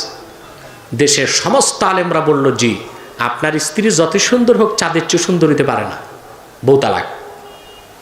একজন ছোট্ট যুবক আলেম দাঁড়িয়ে গেছে, সুবহানাল্লাহ বলেন। বলতে পারেন নামটা কি? আবু হানিফা না, এটা ভুল তথ্য। ইয়াহইয়া ইবনু আকসাম। কি নাম? আমাদের দেশের আলেমরা বলে আবু হানিফা, না, তাফসির কবির এসেছে তার নাম ইয়াহইয়া ইবনু আকসাম রাহমাতুল্লাহ। ওই যুগের সারা আলেমদের একজন, আবু হানিফার অনেক পরে। তিনি দাঁড়িয়ে বললেন, হযরত, আপনার বউ তালাক হয় নাই, সে চাঁদের চেয়ে সুন্দর। বড় বড় আলেমরা খেপে গেল। যুবক ইয়াহইয়াকে বলল, ইয়াহইয়া হাল খালাফতা শুয়ুখাক, তোমার উস্তাদরা এখানে আছে, তারা বলছে বউ তালাক হয়ে গেছে, আর তুমি বলো হয় নাই। তুমি কি তোমাদের শায়েখ যারা, উস্তাদ যারা, তাদের মানো না? তোমার ইলম বেশি না তাদের ইলম বেশি? ইয়াহইয়া বিন আকসাম বললেন, কাদ আফতা মান হুয়া আ'লামু মিন্না, এই ফতোয়া আমার নয়, এই ফতোয়া হলো তার, যার ইলম সবার চেয়ে বেশি। তারা বললেন, তিনি কে? তিনি বললেন, হু আল্লাহ, তিনি আর কেউ নন, আল্লাহ। আলেমরা বলল, ইয়াহইয়া দলিল দাও। ইয়াহইয়া বিন আকসাম তখন সূরা ৩ পড়তে লাগলেন, ওয়াত্তিনি ওয়াজ্জাইতুনি ওয়া তুরি সিনিনা ওয়া হাদাল বালাদিল আমিন। আল্লাহ পাক 4 বার কসম করেছেন, 4টি কসম করেছেন। 3-এর কসম, জাইতুনের কসম, তুর পাহাড়ের কসম, আমার নবী মুহাম্মদ সাল্লাল্লাহু আলাইহি ওয়াসাল্লামের মৌলিদ, নিরাপত্তার নগরী মক্কার কসম। 4 বার কসম করলেন। তারপর আনলেন লাম তাকিদ, লাম, তারপর আনলেন কাদ লিত্তাহকিক, আবার তাকিদ, তারপর বললেন খালাকনাল ইনসানা ফি আহসান, ইসমে তাফজিলের সিগা, তার মানে নিশ্চয়ই কোনো সন্দেহ নাই আমি মানুষকে সবচেয়ে সুন্দর সূরতে পয়দা করেছি। ইয়াহইয়া দলিল দিলেন যে আল্লাহ বলেছেন মানুষ সবচেয়ে সুন্দর, তাহলে সে চাঁদের চেয়েও সুন্দর, তাহলে সে সূর্যের চেয়েও সুন্দর, বউ তালাক হয় নাই। সুবহানাল্লাহ। মানুষ আল্লাহর শ্রেষ্ঠ সৃষ্টি, মানুষ আল্লাহর সুন্দর সৃষ্টি, মানুষ আল্লাহর প্রিয় সৃষ্টি, বলেন সুবহানাল্লাহ। প্রিয় সৃষ্টি না? আমরা তো সেই মানুষ। আমাদের এই যে ইনসান বলেছেন আল্লাহ, ইনসান হিসেবে আমাদের 2টা দিক। মানুষকে যারা সবচেয়ে সুন্দর সুরতে সৃষ্টি করেছেন, সেই সুরতটা আমরা নষ্ট করি বদ আকীদার খারাপ আমলের মাধ্যমে। বুঝেন নাই? আল্লাহ বলেছেন মানুষ সবচেয়ে সুন্দর। সেই মানুষের 2টা দিক, একটা সুরাত, একটা সিরাত। সত্যিকার মানুষ হতে হলে সিরাতটা ঠিক করতে হবে, সুরাতটা ঠিক করতে হবে।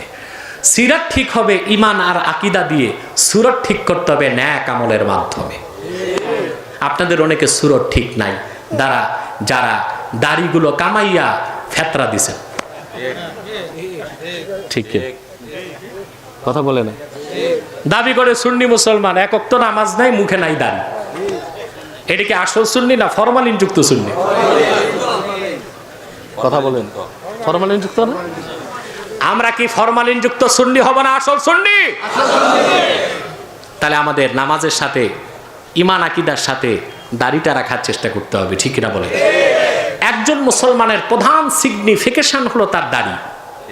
সুবহানাল্লাহ বলবেন? সিগনিফিকেশন বুঝেন? এই যে প্লেন, এয়ারক্রাফট, প্রতিটি এয়ারক্রাফটের লেজে দেখবেন পতাকা আছে, দেশের পতাকা। তা থেকে আইডেন্টিফাই করা হয় এটা কোন দেশের প্লেন। আন্তর্জাতিক যে শিপগুলো চট্টগ্রাম বন্দরে আসে, প্রতিটা শিপের সামনে পতাকা উড়ে। চট্টগ্রাম রাডার কর্তৃপক্ষ পতাকা দেখে বুঝে এটা অমুক দেশের শিপ। আপনি যে কবরে যাবেন দাড়ি ছাড়া, আপনার সিগনিফিকেশন কি? আপনি মুসলমান? ফেরেশতা তো চিন্তায় পড়ে যাবে এটা হিন্দু না ব্রাহ্মণ না খ্রিস্টান না মাজুসি। কথা বলেন। তাহলে বলবেন কাফের মুশরিকও তো দাড়ি রাখে, ওইটা ভিন্ন জিনিস। কাফেরের দাড়ি আর ছাগলের দাড়ি এক, তবে একটু পার্থক্য আছে। কাফেরের দাড়ি নিরাপদ না, ধোকায় পড়তে পারে মানুষ। ছাগলের দাড়ি নিরাপদ। হাসলেন কেন? কথাটা মানলেন না? মুসলমানের সিগনিফিকেশন হলো দাড়ি। এই সুন্নতটা আপনাদের আদায় করতে হবে, তাহলে আপনি ইনসানে কামেল হইলেন, ঠিক কিনা? পৃথিবীতে সকল নবী দাড়ি রাখতেন। পৃথিবীতে প্রথম দাড়ি চাষা সৃষ্টি করছে মাজুসিরা, অগ্নি পূজারীরা। আগুন পূজা করত, তো লম্বা দাড়ি আগুন লাগতো। এই ইবাদতের সুবিধার জন্য মাজুসিরা আগুন থেকে দাড়িকে রক্ষার জন্য দাড়িগুলো ফেলে দিছে। আপনারা যারা দাড়িগুলো ফেলে দিয়েছেন, আপনারাও কি আগুন টাগুন পোষেন নাকি? কথা বল। আবার ভাইরা রাগ করবেন না, ভালোর জন্য বলছি। আমরা দাড়িতে হাত দেবার আগে একবারও কি চিন্তা করি এটা আল্লাহ রসুলের সুন্নতের অনুসরণ? যুবককে বলি দাড়ি রাখো, বলে হুজুর বিয়ের পরে রাখবো। কেন? আমার দেশের মেয়েরা দাড়িওয়ালার কাছে বিয়ে বসতে চায়। ছেলে 3টা চিল্লা দিছে লম্বা দাড়ি, বাবা বিয়ে ঠিক করছে। বাবা এই মোল্লার কাছে বিয়ে বসবো, গোল্লায় যাইতে? নজরুল্লাহ বলবেন। তাহলে যাদের দাড়ি আছে তাদের বউ নাই নাকি? খুঁজে দেখেন যারা মৌলবী সাহেব দাড়ি আছে, এদের একটা না 2টা 3টা করে বউ আছে। বড় আপনাদের যাদের দাড়ি নাই তার চেয়ে ভালো বউ আছে। কথা বলেন। তাহলে আমরা দাড়ির সুন্নতটাকে আমল করতে পারি? কথা বলেন। রাখবেন তো ইনশাআল্লাহ? হঠাৎ করে আমি যদি বলি দাড়ি রাখেন, আমাদের মতো এক মুষ্টি লম্বা, এটা পারবেন না। অন্তত দাড়ি মুন্ডন ছাড়তে পারি আমরা। দাড়ি এক মুষ্টি না রাখা গুনাহ, কিন্তু দাড়ি একদম চেষে ফেলে দেওয়া অনেক বড় গুনাহ। আমরা অন্তত বড় গুনাহ থেকে তো বাঁচতে পারি। ছোট করে হলেও রাখবো, অন্তত দাড়ি চাষবো না এমন 10টা যুবক হাত তুলে দেখান তো। আলহামদুলিল্লাহ। হাত তুলেন না, সাহস করে উঠান হাত, হাত লম্বা করেন। আল্লাহ তাআলা দেখো, হাত নামান। আল্লাহ কবুল করুক, আল্লাহ মঞ্জুর করুক। বলুন আল্লাহ আমিন। আমার ভাইরা, আল্লাহ রাব্বুল আলামিন বলেন লাকাদ খালাকাল ইনসানা ফি আহসানি তাকওয়িম। নিশ্চয়ই আমি মানুষকে তৈরি করেছি সবচেয়ে সুন্দর গঠনে, আকারে, অবয়বে। বলেন সুবহানাল্লাহ। আল্লাহর প্রিয়তম সৃষ্টি মানুষ, শ্রেষ্ঠ সৃষ্টি মানুষ, সুন্দর সৃষ্টিটাও মানুষ। সেই সৌন্দর্য নষ্ট করি আমরা ঈমান আকীদা নষ্ট করে আর বদ আমলের মাধ্যমে।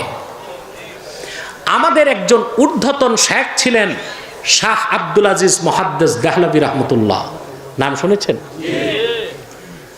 দিল্লি শাহী মসজিদে তিনি খুতবা দিতেন, হাদিস পড়াতেন। দেখা গেল কিছুদিন থেকে তিনি কপাল ঢেকে পাগড়ি পরেন। ছাত্ররা জিজ্ঞেস করলেন, ওস্তাদ কপাল ঢেকে পাগড়ি পরা তো মাকরু, এই কাজ করেন কেন? তিনি বলেন, আমিও জানি মাকরু, কিন্তু আমার ওজর আছে। বলে কি ওজর? বলে দেখো তোমাদের কাছে বলি, আমি যখন মিম্বরে বসি খুতবা দিতে, দেখি আমার মুসল্লিদের অনেকেই কারো কুকুরের সুরত, কারো বিড়ালের, কারো গর্দভের। তা দেখতে আমার বরদাস্ত হয় না, চোখটা ঢেকে পাগড়ি দিয়ে আমি খুতবা দিয়ে চলে যাই। আল্লাহ পাক পৃথিবীর মানুষকে ধ্বংসের জন্য 2টা ব্যবস্থা করেছিলেন, বুঝলেন? একটা মাসাখ, একটা কি? আকৃতি বিকৃতি করা, আকৃতিকে বিকৃতি করে দেওয়া, মাসাখ। কথা বুঝতেছেন? পূর্বের নবীদের উম্মত যখন বেশি গুনাহ করত, তাদের আকৃতি আল্লাহ বদলায় দিতেন, বানর বানায় দিতেন, কুকুর বানায় দিতেন, খিনজির বানায় দিতেন, আকৃতি নষ্ট করে দিতেন।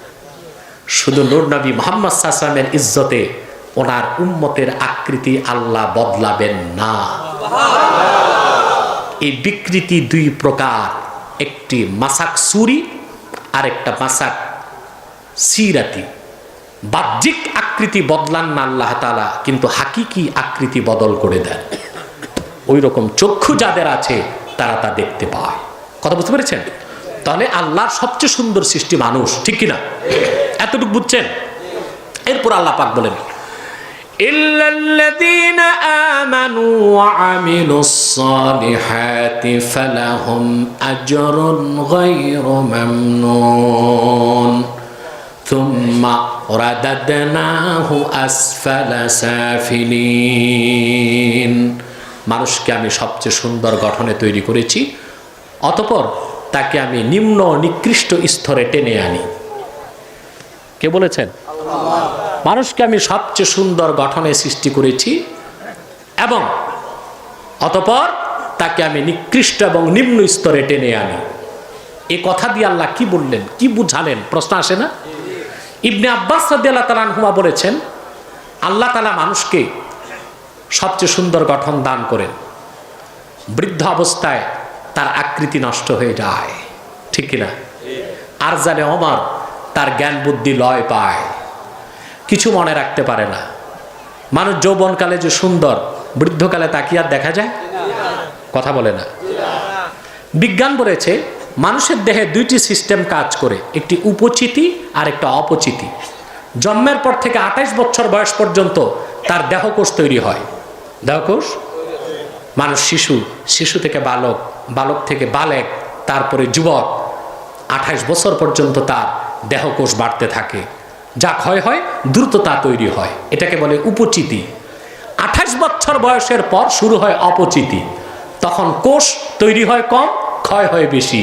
তখন মানুষ যত ঘি খাক, সালসা খাক, ডালডা খাক, এটা আস্তে আস্তে চোখের পাওয়ার কমতে থাকে, কানে কম শুনে, দাঁতগুলো পড়ে যায়, চামড়াগুলো কুচকে যায়, মেরুদণ্ড বাঁকা হইয়া 45 ডিগ্রি হয়ে যায়, ঠিক কিনা বল? এত সুন্দর মানুষটা কি হয়ে যায় দেখছেন অবস্থা? কথা বলে না।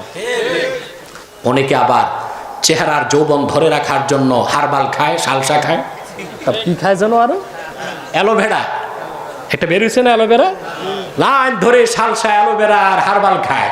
কিন্তু আল্লাহ যখন সিস্টেম 28 বছরের পর ঘুরায় দেন, কিছু খাইলে কাজ হবে না। যদি খাইয়া হায়াত বাড়ানো যাইতো আর যৌবন ধরে রাখা যাইতো, ইউরোপ আমেরিকার এক একজন মানুষ 400 থেকে 600 বছর বয়স পাইত, ঠিক কিনা? আল্লাহ পাক বলেন, আমি মানুষকে সৃষ্টি করেছি সুন্দর গঠনে, থুম্মা রাদাদনাহু আসফালা সাফিলিন, অতঃপর আমি আল্লাহ তাকে সর্বনিম্ন স্তরে টেনে এনেছি, মানুষটারে বুড়া বানায় দেই। এখানে নিম্ন স্তরে আনার অর্থ মানুষটা শিশুর মতো হয়ে যায়। বয়স যখন বাড়ে, তা ওই বয়স বাড়লে আপনারা বাংলায় বলেন মতিহারা, নামাজে রক্ত চলে যায়, মনে করতে পারে না, এটাকে বলে আরজালে অমর। কি বলা হয়? আরজালে। কথা বলেন।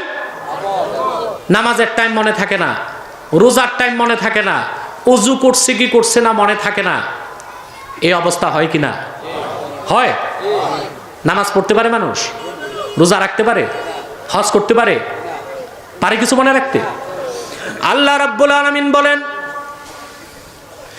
ইল্লাল্লাযীনা আমানু ওয়া আমিলুস সালিহাত, তারা ছাড়া যারা ঈমান আনয়ন করেছে এবং নেক আমল করেছে সারা জীবন, বৃদ্ধাবস্থায় মতিহারা যখন হয়ে যায়, নামাজের সময় মনে থাকে না, নামাজ পড়তে পারে না, ফালাহুম আজরুন গায়রু মামনুন, তাদের জন্য নিরবিচ্ছিন্ন পুরস্কার। নামাজ পড়তে পারে না, কিন্তু আমি আল্লাহ নামাজের সময় তার আমল নামায় নামাজের সওয়াব লিখে দেই। ফালাহুম আজরুন গায়রু মামনুন, আয় ফালাহুম আজরুন গায়রু মাকতু। ইমানদার নেককার সারা জীবন নামাজ পড়ছে, বুড়া হয়ে গেছে, মতিহারা, আরজালে অমার, জ্ঞান বুদ্ধি ঠিক নাই, আজান শোনে না, নামাজ পড়ার টাইম চলে যায়, সে নামাজ পড়তে পারে না, কিন্তু নামাজ না পড়লেও আমি তাকে বসিয়ে বসিয়ে বোনাস হিসেবে, পেনশন হিসেবে নামাজের সওয়াব দিয়ে দিই। রোজা রাখতে পারে না, রোজার সওয়াব দিয়ে দিই। হজ করতে পারে না, হজের সওয়াব দিয়ে দিই। আগে জিকির করতো, এখন জিকির মনে নাই, আমি জিকিরের সওয়াব দিয়ে দিই। আমি আমার বান্দাকে আরজালে ওমরের পর যতদিন বাঁচায় রাখি, বিনা চাকরিতে তার বেতনও দেই, বোনাসও দেই, পেনশনও দিই। আল্লাহু আকবার। কিন্তু আপনারা বাঙালিরা কি করবেন? আপনাদের তো চাকরি নেই। বোনাস আর পেনশন কার্ড যার চাকরি আছে না যার চাকরি নাই? আপনার তো চাকরি নেই। কথা বলেন। ফরজ নামাজের খবর নাই, কিন্তু সব রাতে মসজিদ ভরে যায়। তার মানে চাকরি নাই, বোনাস নিতে আগে। কথা বলে না। সব রাত বোনাস, এটা কি সবে কদর বোনাস। আমাদের চাকরি নাই, কিন্তু বোনাস নিতে সব রাতে দেখবেন ইমাম সাহেব জায়গা পায় না। এলাকার সব বেনামাজি ফার্স্ট কাতারে লম্বা জায়নামাজ নিয়ে বসে আছে। ইমাম কোন রকম ঢুকছে তার জায়গা তো রিজার্ভ, আর বেচারা মুয়াজ্জিন 3 কাতার পিছনে। কথা বলেন না? বল্টু চৌধুরী সারা রাত নামাজ পড়ে, ফজর নামাজ কিন্তু পড়ে নাই। হালুয়া রুটি খেয়ে আসরের পর ঢুকছে, সারা রাত নামাজ পড়ে, ফজর নামাজ পড়ে বাড়ি যায়, চোখ দুইটা কদম ফুলের মতো লাল। আবার হালুয়া রুটিকে ঘুম দেয়, এক ঘুমে পরের দিন জোহর আসর মাগরিব গেছে। একদিকে এশার আজান হয়, আর বল্টু চৌধুরী সোনারগাঁও চৌরাস্তায় তাসের দোকানে ঢুকে ক্যারাম বোর্ড খেলতে। সারা রাত নামাজ পড়ছে। কি করছে? মানে বোনাস নিছে, চাকরি নাই। বোনাস নিছে, আগে চাকরি, তারপর কি বোনাস, চাকরি গেলে পেনশন। ঠিক কিনা? আপনারা চাকরি নেন কত বছর বয়সে? আল্লাহ দিচ্ছেন চাকরি 15 বছর বয়সে। ইসলামের চাকরি কয় বছর থেকে? কথা বলে না। পুরুষ বালেগ হয় 15 বছরে। 15 বছর থেকে চাকরি করবেন। রিটায়ার্ড কবে? আরজালে ওমর, যখন আপনার জ্ঞান বুদ্ধি আর নাই, আপনি রিটায়ার্ড। যারা ঈমান এনেছে, ন্যাক আমল করেছে, ফালাহুম আজরুন গায়রু মামনুন, তাদের জন্য রয়েছে নিরবিচ্ছিন্ন পুরস্কার। নামাজ নাই, সওয়াব চলবে। রোজা রাখতে পারে না, সওয়াব চলবে। এটা সেই মুমিনের জন্য যে যৌবন কাল থেকে ইবাদত বন্দেগী করেছে। সুবহানাল্লাহ। আপনারা ইবাদত ধরেন কবে? দাড়িগুলো পাকে 70-75 বছর বয়সে যান হজ করতে। ঠিক কিনা? আমাদের দেশের অধিকাংশ হাজি 70-এর পর হজে যায়। এটার কারণ আমি খুঁজে পাইছি। কুমিল্লাতে এক জায়গায় গেলাম, কিছু যুবক এসে তাদের বাপের নামে নালিশ করছে, হুজুর বাবারে হজে পাঠাইতে চাই, হজে যায় না। মনে মনে ভাবলাম, এটা কোন শয়তান? মানুষ হজে যাইতে কান্না করে, আর এই হজে যাইতে চায় না, ব্যাপারটা কি? আমি তারে ধরে বললাম, বলেন তো আপনি হজে যান না কেন? বলে, হুজুর আমি এলাকার রানিং মেম্বার, তো আমারে 7 পাস করতে হয়, তো মেম্বার এটা শেষ হইলে হজে যাব। চিন্তা করছে, কি নিয়ত করে বসে আছে। মনে হয় মালাকুল মৌতের সাথে একটা কানেকশন হয়ে গেছে, কবে আসবে তারিখ জানা আছে নাকি? এরকম হয়ে গেছে না? মুসলমান, বালেগ হবার পর থেকে আপনাকে 5 ওয়াক্ত নামাজ পড়ে চাকরি নিতে হবে। ঈমানের পর নামাজ। কোরআন আমার সামনে, আল্লাহ হাজের নাজের। নামাজ বাদ দিয়া কেউ সুন্নি মুসলমান হতে পারে না, আশিকের রসুল হতে পারে না, ওটা দুশ্মনের রসুল। বেনামাজিকে রসুল্লাহ কত ঘৃণা করেছেন জানেন? আমি একটি ছোট্ট হাদিস বলছি, তাফসিরুল কবির 11তম খণ্ড, সূরা বায়্যিনা। সূরা বায়্যিনাতে ফখরুদ্দিন রাজি লিখেছেন, রাসূলুল্লাহ সাল্লাল্লাহু আলাইহি ওয়াসাল্লাম যখন উহুদ যুদ্ধে গেলেন, কোথায়? আল্লাহ রসুলের 2টো দাঁত শহীদ হয়েছিল। মাওলানা তোফাজ্জল সব আছে না? নিয়ে আসে আস্তে আস্তে বসান না। টাইম কত এখন দেখেন তো? অনেক রাত হয়ে গেছে, তাকে নিয়ে আসেন। আমিও ক্লান্ত হয়ে যাচ্ছি। আমার ভাইরা, উহুদ যুদ্ধে আল্লাহ রাসূল সাল্লাল্লাহু আলাইহি ওয়াসাল্লামের 2টো দাঁত শহীদ হয়েছে। আপনারা জানেন না এটা? আমার প্রিয় রাসূল বদদোয়া করেন নাই, হাত তুলে দোয়া করেছেন, আল্লাহুম্মা হদি কওমি ফাইন্নাহুম লা ইয়ালামুন। আল্লাহ পাক আমার কওম আমাকে চেনে নাই, তুমি তাদের হেদায়েত করে দাও। হাদিস সাক্ষী, উহুদ যুদ্ধের পরে আল্লাহ রাসূল সবচেয়ে বড় যুদ্ধে গিয়েছেন, তার নাম খন্দক। কোরআনে যে যুদ্ধের নাম আল্লাহ বলেছেন আহজাব, কি বলেছেন? সেই খন্দক যুদ্ধে আল্লাহ রসুলের কোন সাহাবীদের তেমন ক্ষতি হয় নাই। একজন সাহাবী কাফেরদের তীরের আঘাতে নিহত হয়েছিল। সামান্য রক্তপাতের বিনিময়ে আল্লাহ পাক তার রসুল মুহাম্মদ সাল্লাল্লাহু আলাইহি ওয়াসাল্লামকে খন্দক যুদ্ধে মহাবিজয় দান করেছিলেন। কিন্তু যুদ্ধের তীব্রতার কারণে খন্দক যুদ্ধের দিন আল্লাহ রসুলের আসরের নামাজটা ছুটে গিয়েছিল।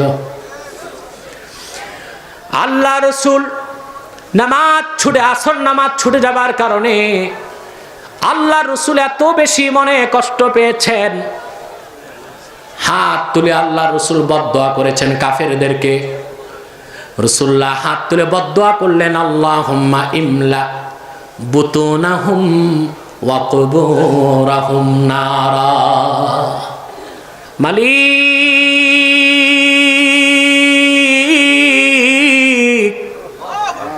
যাদের কারণে আমার আসর নামাজ ছুটে গেছে তুমি তাদের মাফ করো না। যে কাফেরদের কারণে আমার আসর নামাজ ছুটে গেছে তাদের পেট আর কবরকে তুমি জাহান্নামের আগুন দিয়ে ভরপুর করে দাও। এই কথায় আল্লাহ পাক এত খুশি হলেন, মাগরিবের পর ওহী নাজিল হয়ে গেল। হাদিসে কুদসি আল্লাহ পাক ডাক দিয়ে বললেন, হাবিবি কদ্দামতা হাক্কি আলা হাক্কিক। হাবিব, আপনার হকের উপর আমার হককে আপনি তুলে ধরেছেন। উহুদ যুদ্ধে আপনার দাঁত শহীদ হয়েছে, আপনি মাফ করেছেন। খন্দকে নামাজ ছুটেছে, মাফ করেন নাই। উহুদে দাঁত শহীদ হয়েছে, আপনার হক আপনি মাফ করেছেন। খন্দকে নামাজ ছুটেছে, আমার হক আপনি মাফ করেন নাই। ফাআনা উকদ্দিমু হাক্কাকা আলা হাক্কি। হাবিব, আজ থেকে আমি নিয়ম করে দিলাম, আমি আল্লাহ আজ থেকে আমার হকের উপর আপনি রসুলের হককে প্রাধান্য দিব। সেটা কিভাবে? ফামান তারাকাস সালাতা তুলা উমরিহি লা ইয়াকফুর।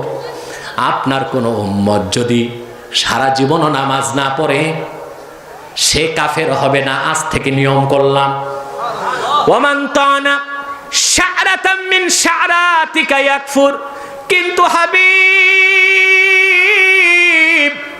কেউ যদি আপনি নূর নবী মুহাম্মদ সাল্লাল্লাহু আলাইহি সাল্লামের একটি নূরের চুল নিয়ে মন্তব্য করে, আমি আল্লাহ আইন করে দিলাম সে কাফের হয়ে যাবে।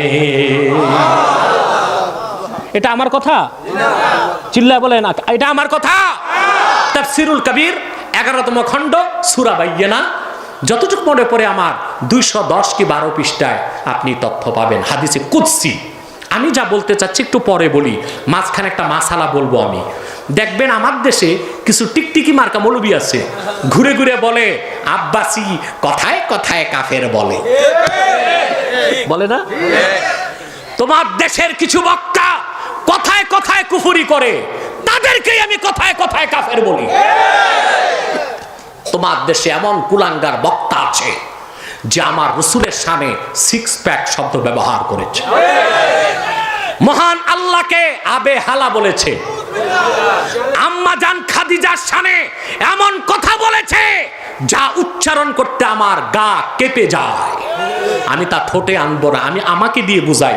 যেমন কেউ বলল আব্বাসী বউ ইনটেক না, ভার্জিন না, এই কথাটা সেই কুলাঙ্গার বক্তা বলেছে আমাদের আম্মা জান খাদিজার সামনে। সেই কুলাঙ্গার বক্তাকে যদি কাফের বলতে না পারি, আবু জেহেলকে কাফের বলতে চিন্তা করতে হবে। তোমার দেশের এক বক্তা বলেছে যে যুগে নবী নাই আলেমরাই সেই যুগে নবী। চিল্লা বলেন নাউজুবিল্লাহ। এই কথা বলে এই বক্তা কাফের হয়ে গেছে। এমন কাফের, তাকে যে কাফের বলবে না সেও কাফের, কারণ সে খাতমে নবুয়তকে অস্বীকার করে পুরো কোরআনকে অস্বীকার করছে। এই রকম ভণ্ড বক্তাকে যদি কাফের বলতে না পারো, আবু লাহাবকে কাফের বলতে চিন্তা করতে হবে, ঠিক না বলো? নারায়ে তাকবীর, আল্লাহু আকবার, নারায়ে রিসালাত, ইয়া আব্বাসী কথায় কথায় কাফের তাকেই বলে যারা কথায় কথায় কুফরি করে। আগে যাইতেন ওয়াজে আপনারা ইমান তাজা করতে, এখন যাইয়া এমন বক্তা আছে ইমান রাইখা বাড়িতে আসতে হয়। ঠিক কিনা বলেন? এখন দেশে ওয়াজ হয় কই বলেন? বিভিন্ন ওয়াজের নামে নাটক হয়, কিছু বক্তা বেরোয় স্টেজে কৌতুক করে, কৌতুক বুঝাই যায় না এটা বক্তা না কিচিনজার। ঠিক কিনা? এটা কি মাহফিলের স্টেজ না নাটকের স্টেজ বুঝাই যায় না। আমার ভাইরা, আমি কথায় কথায় কাফের তাকেই বলি কথায় কথায় যারা কুফরি করে। কুফরির বিষয়টা আমি বুঝাই দিই আপনাদের। কুফরি এমন একটা মারাত্মক অপরাধ, আপনি বুঝে করেন না বুঝে করেন, মুখ দিয়া বের হবে আপনি কাফের হয়ে যাবেন। আলেমদের স্বার্থে আমি দলিলটা দিচ্ছি। সহিহ বুখারী প্রথম খণ্ড কিতাবুল ঈমান। আনেন না কেন? আমি তো ক্লান্ত হয়ে গেছি। না 12টা বাজলে না তো মাওলানা তফাজ্জল ভৈরবী সাহেব এত দূর থেকে আসছে, তাকেও তো 1.5-2 ঘন্টা টাইম দিতে হবে।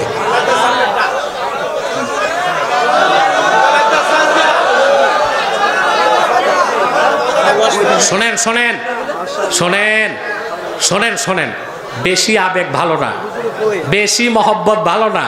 আমি একটা কথা বলি, এক পিসাব গেছে স্টেজে, বুঝলেন? পিসাব তো একজন মুরিদ যে পিসাবের একটা দাড়ি টেনে নিয়েছে বরকতের জন্য, বুঝেন নাই? পিসাবের একটা দাড়ি মায়া করে কি করছে, মিয়া সুমা দিয়া রাখছে। দেখা দেখি হাজার হাজার লোকে দাড়ি টেনে পিসাবের দাড়ি বো সব নিয়ে নিচ্ছে। পিসাবরে বেশি সম্মান করতে যাইয়া মাখুন্দা বানাই দিচ্ছে। তো বেশি ভালোবাসা তো ভালো না। আমার মূলত কালকে প্রোগ্রাম সেই সাতক্ষীরা, আমাকে তো যেতে হবে, রেস্ট নিতে হবে, ঠিক কিনা? দরবার দেখতে হয়, মাদ্রাসা দেখতে হয়, লোকজনকে সাক্ষাৎ দিতে হয়, আবার পড়াশোনা করতে হয়, আবার পড়াইতে হয়, আবার মাহফিলে যাইতে হয়, ঠিক কিনা? অতএব একদিনে এত শুনবেন না, আবার তো আশেপাশে আসবো হয়তো বা, এই বছর না আসলে আগামী বছর তো আসবো ইনশাল্লাহ। হাবিবি সাহেব আপনার মাহফিল কবে? ফেব্রুয়ারির 10 তারিখ আমি হাবিবি সাহেবের এখানে আসতেছি ইনশাল্লাহ। 29 তারিখ দড়িগা, ওইটা কোথায়? কাছে কাছে না? নভেম্বর 29। হ্যাঁ ইনশাল্লাহ ওখানে যাবেন, পারবেন না ইনশাল্লাহ? দড়িগাঁও কে কে যাবেন একটু নিয়ত করে ফেলেন, হাত নামান। একা যাবেন না, আরেকজন নিয়ে যাইতে হবে। কে কে হাত তুলেন, লম্বা করেন হাত, হাত নামান। তবে রাতে না, দিনের বেলা, জোহর নামাজের পর আমি 2টায় উপস্থিত থাকবো ইনশাল্লাহ। আপনারা যাবেন, আসরে আমি বিদায় করে দিব ইনশাল্লাহ। পারবেন না ইনশাল্লাহ? আল্লাহ কবুল করুক, বলুন আল্লাহুম্মা আমিন। তো যে কথা বলছিলাম, আমি যে কথা বলছিলাম যে কুফরিটা কি জিনিস বাবা, সহজে বুঝেন। একটু একটু আমাকে সহিহ বুখারী কিতাবুল ঈমান, আলেমরা দেখবেন সহিহ বুখারীতে একটা পরিচ্ছেদ আছে, বাবু কুফরিন দুনা কুফর। এই তোমরা কথা বলো কেন? বাবু কুফরিন দুনা কুফর। এই তারজামাতুল বাবের ব্যাখ্যায় বুখারী শরীফের সবচেয়ে প্রসিদ্ধ ব্যাখ্যা গ্রন্থ উমদাতুল কারী, 25 খণ্ড। কত খণ্ড? 25 খণ্ড। এই উমদাতুল কারীতে আল্লামা বদরুদ্দীন নাইলি লিখেছেন, ফতোয়াটা দেখেন। ওয়াকালাল জমহুর, ওয়াকালাল জমহুর ইন্নাল ইনসানা ইউকাফফারু বিকালিমাতিল কুফরি আও বিল ফি'লিল মুজিব ওয়া ইন লাম ইয়া'লাম আন্নাহু কুফরুন। জমহুর উলামার ফতোয়া, কোন ব্যক্তি যদি কুফরি কথা উচ্চারণ করে কিংবা কুফরি কাজ করে, আলেমরা জানেন ইউকাফফার, কাফফারা, ইউকাফফিরু, তাকফির, বাবে তাফইল থেকে এর অর্থ তাকে কাফের বানানো হবে, কাফের স্বীকৃতি দেওয়া হবে।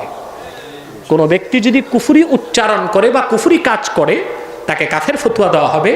ইনলাম ইয়ালাম আন্নাহু কুফরুন, লোকটা যদি নাও জানে কথাটা কুফরি, কাজটা কুফরি।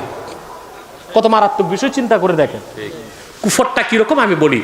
কেউ কুফরি কথা বলল, কি করলো? যেমন বললো পরকাল নাই, সে কাফের। সে কি? কুফরি কাজ করলো।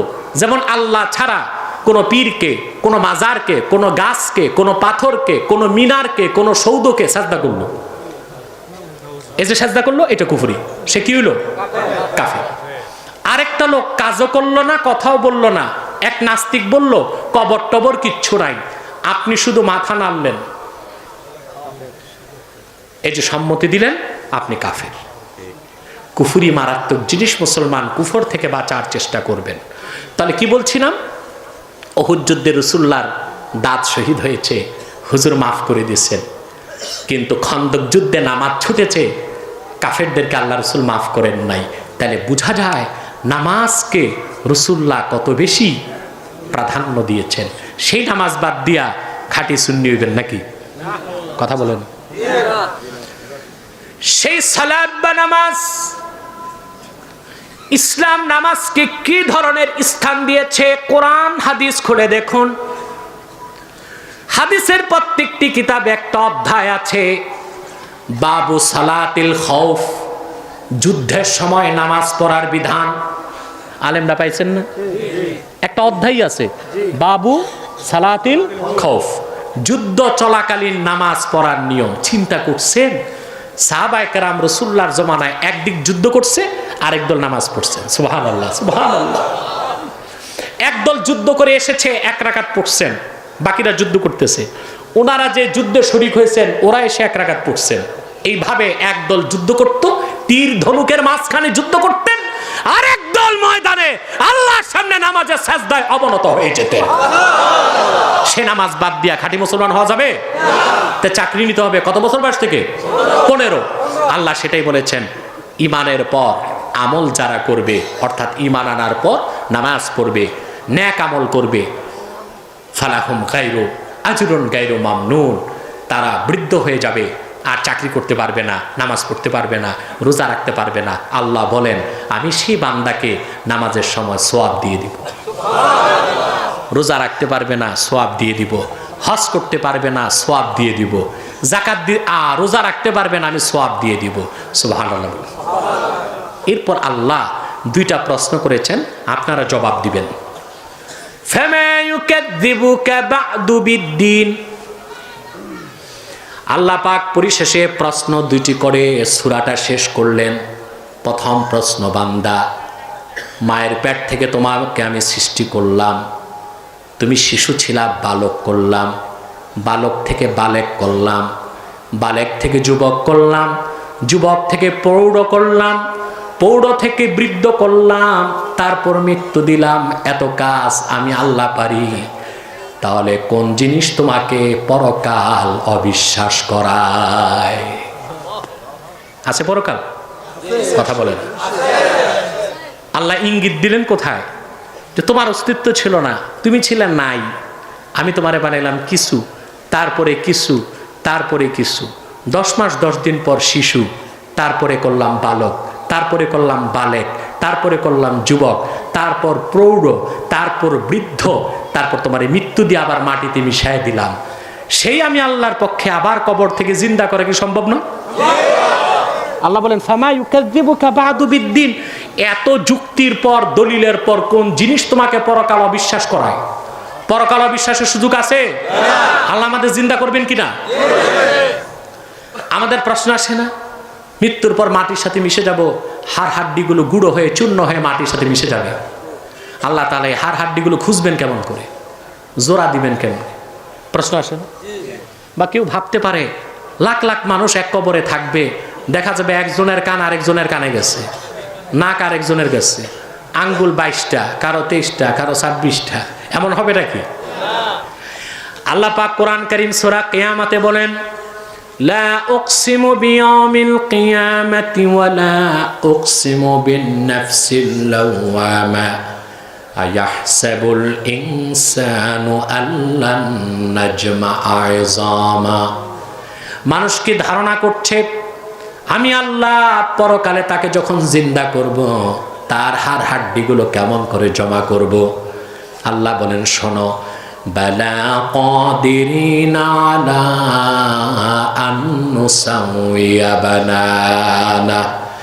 আল্লাহ শুধুমাত্র হাড় হাড্ডিগুলোকে জমা করবেন তাই নয়, বরং মানুষের আঙ্গুলের অগ্রভাগগুলোকেও আল্লাহ পাক সুবিন্যস্ত করে দেবার ক্ষমতা রাখেন। আঙ্গুলের কথা কেন বলছেন প্রশ্ন আসে না? এটা বিজ্ঞানের বই না, কিন্তু সকল বিজ্ঞানী কোরআনে আছে, ঠিক কি না? বিজ্ঞান, কোরআন যা বলেছে ১৫০০ বছর আগে, বিজ্ঞান তা খুঁজে পেল ১৫০০ বছর পরে। আবার কোরআনে এমন বৈজ্ঞানিক তথ্য আছে যা বিজ্ঞান এখনো পায় নাই, পাবে আরো ১৫০০ বছর পরে, যদি কিয়ামত না হয়। কথা বুঝেন নাই? আমি ওই জিয়ার প্রোগ্রামে এলাহিনগর বলছিলাম না, এই যে লোহা লোহা লোহা কোত্থেকে আসে? মাটির নিচ থেকে আমরা পাই না লোহা?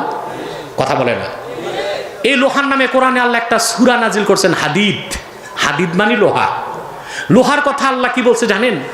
ওয়া আনজালনাল হাদিদা ফীহি বা'সুন শাদীদুন ওয়া মানাফিউ লিন্নাস। তোমরা জায়গা করে দাও, কোনো শব্দ করবা না। আপনাদের অত্যন্ত কাঙ্ক্ষিত মেহমান মাওলানা হাফেজ তাফাজ্জল ভৈরবী সাহেব চলে এসেছে, আলহামদুলিল্লাহ বলেন। আমার দিকে তাকান, এই দিক তাকান, মনোযোগ দিয়ে কথা শুনুন। আপনারা দীর্ঘ সময় তার সুলুলিল কণ্ঠে বক্তব্য শুনে তৃপ্তি লাভ করবেন ইনশাআল্লাহ। কোনো নড়াচড়া করবেন না। আমি কথাটি শেষ করছি, তারপরেই আপনারা সুযোগ পাচ্ছেন। আল্লাহ পাক বললেন, ওয়া আনজালনাল হাদিদা ফীহি বা'সুন শাদীদ ওয়া মানাফিউ লিন্নাস। আমি আকাশ থেকে লোহা নাজিল করেছি। সুবহানাল্লাহ বলবেন না? কে বলেছেন? আমার দিকে তাকান। কে বলেছেন? ওয়া আনজালনাল হাদিদা ফীহি বা'সুন শাদীদ। আমি উপর থেকে লোহা নাজিল করেছি, যে লোহাতে রয়েছে প্রবল ক্ষমতা। ওয়া মানাফিউ লিন্নাস, আর মানুষের জন্য প্রচুর কল্যাণ। সুবহানাল্লাহ বলেন। মানুষের জন্য আল্লাহ বলতেছেন আমি লোহা নাজিল করছি। আমরা লোহা পাই মাটির নিচ থেকে, আর আল্লাহ বললেন লোহা আসছে কোত্থেকে? আমার দিকে তাকাও, কোত্থেকে? বিজ্ঞান কোরআনের এই আয়াতের কাছে মস্তক নত করে দিয়েছে। লোহা তৈরিতে দরকার ১৫ লক্ষ ডিগ্রি সেলসিয়াস তাপমাত্রা। বিজ্ঞান বলে পৃথিবীতে কখনোই ১৫ লক্ষ ডিগ্রি সেলসিয়াস তাপ ছিল না। ৪৫০ কোটি বছর আগে সূর্যে একটা মহা বিস্ফোরণ ঘটেছিল। সেই বিস্ফোরণে লোহার এক বিরাট টুকরা সূর্য থেকে পৃথিবীতে এসেছে। বিজ্ঞান যা বলছে আজকে, কোরআন বলেছে ১৫০০ বছর আগে। বলেছে সুবহানাল্লাহ। তা আগে কোরআন নাকি বিজ্ঞান?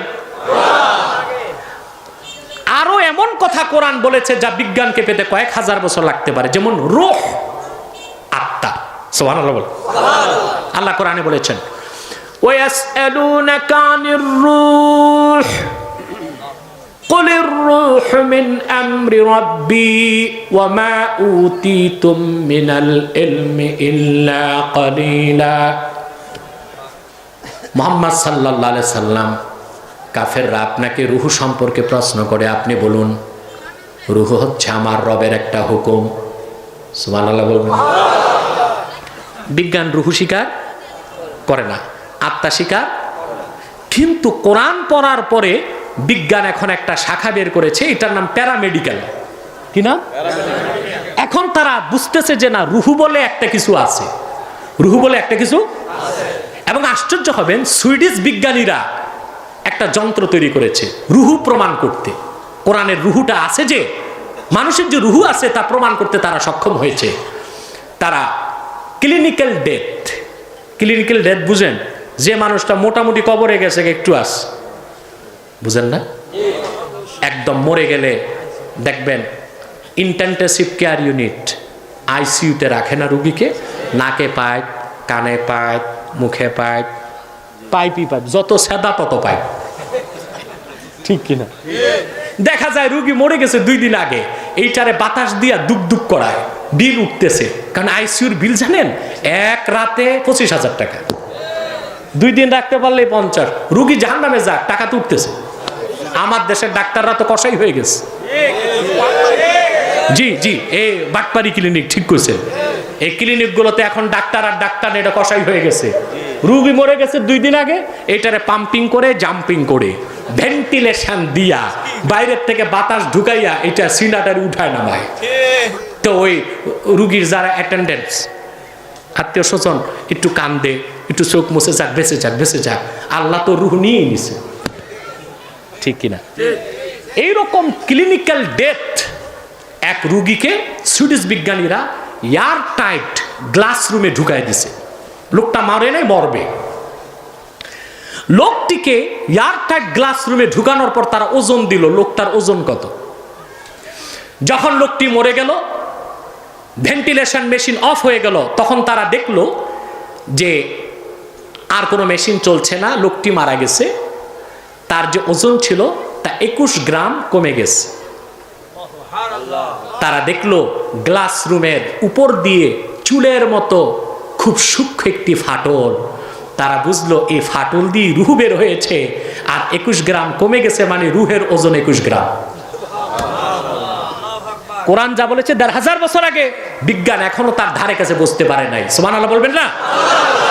বলছিলাম পরকালের ব্যাপারে আল্লাহ কি বলছেন, যে আমি হাড্ডি কেমনে জোড়া করব চিন্তা করো, তোমাদের আঙ্গুলের অগ্রভাগগুলোকে বিন্যাস করে দেওয়ার ক্ষমতা রাখি। আল্লাহ এটা বললেন না যে নাক কান ঠিক রাখবো, বলছেন আঙ্গুলের অগ্রভাগগুলো ঠিক রাখবো। এটা কেন বলছেন? রহস্যটা বলবো। একটি মানুষ থেকে আরেকটি মানুষকে পার্থক্য করার জন্য আল্লাহ পাক কিছু আইডেন্টিফিকেশন রেখেছেন। যেমন একটা মানুষের চেহারার সাথে আরেকটা মানুষের চেহারা মিলবে না, একজন মানুষের কণ্ঠের সাথে আরেকজন মানুষের কণ্ঠ মিলবে না। 2, 3, একজন মানুষের শরীরের গন্ধের সাথে আরেকজন মানুষের শরীরের গন্ধ মিলবে না। 4, একজন মানুষের আঙ্গুলের রেখার সাথে আরেকজন মানুষের আঙ্গুলের রেখা মিলবে না। সুবহানাল্লাহ বলবেন না? এই জন্য চরম বিজ্ঞানের যুগেও সব কম্পিউটারাইজড। দেখেন তহসিল অফিস কম্পিউটারাইজড, এখন কম্পিউটারে দলিল হয়, দস্তাবেজ হয়, কিন্তু যতই আধুনিক হন টিপ সই বন্ধ হয় নাই, এটা আরো বাড়তেছে। সবকিছুর পর কি কথা বলেন? সবকিছুর পর আপনি বিদেশ যাবেন, ইমিগ্রেশন পার হবেন, গেছেন না বিদেশ? এখন তো মানুষ 2-4টা দেশ এমনি ঘুরে। বিদেশ যাবেন, ইমিগ্রেশন কাউন্টারে আপনাকে ছবি নেওয়ার পর কি করবে? শেষ মনিটরে টিপ নিবে, আপনার আঙ্গুলের ছাপ নিবে। কি নিবে? ছাপ নিবে। তাহলে এটা বহুত বড় আইডেন্টিফিকেশন। সুবহানাল্লাহ। একজন মানুষ থেকে আরেকজন মানুষকে পার্থক্য করার 4টি আইডেন্টিফিকেশন। তার চেহারা আলাদা আলাদা, কণ্ঠ আলাদা আলাদা, শরীরের গন্ধ আলাদা আলাদা, আঙ্গুলের ছাপ আলাদা আলাদা। 800 কোটি মানুষের 800 কোটি বৃদ্ধাঙ্গুলে 800 কোটি রকম রেখা। সুবহানাল্লাহ বলে। আল্লাহ পাক বলেন, বান্দা তোরে আমি শুধু জিন্দা করব না, তোর আঙ্গুলের অগ্রভাগ ঠিক করে এই যে আইডেন্টিফিকেশন, তোর রেখাটাও আমি বসায় দিব। আল্লাহ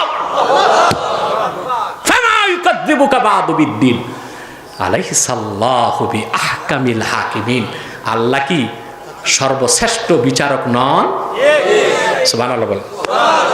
সাদাকাল্লাহুল আযীম ওয়া সাদাকা রাসূলুহুন নবিয়ুল কারীম ওয়া নাহনু আলা যালিকা মিনাশ শাহিদিন ওয়াশ শাকিরিন ওয়ালহামদুলিল্লাহি রাব্বিল আলামিন।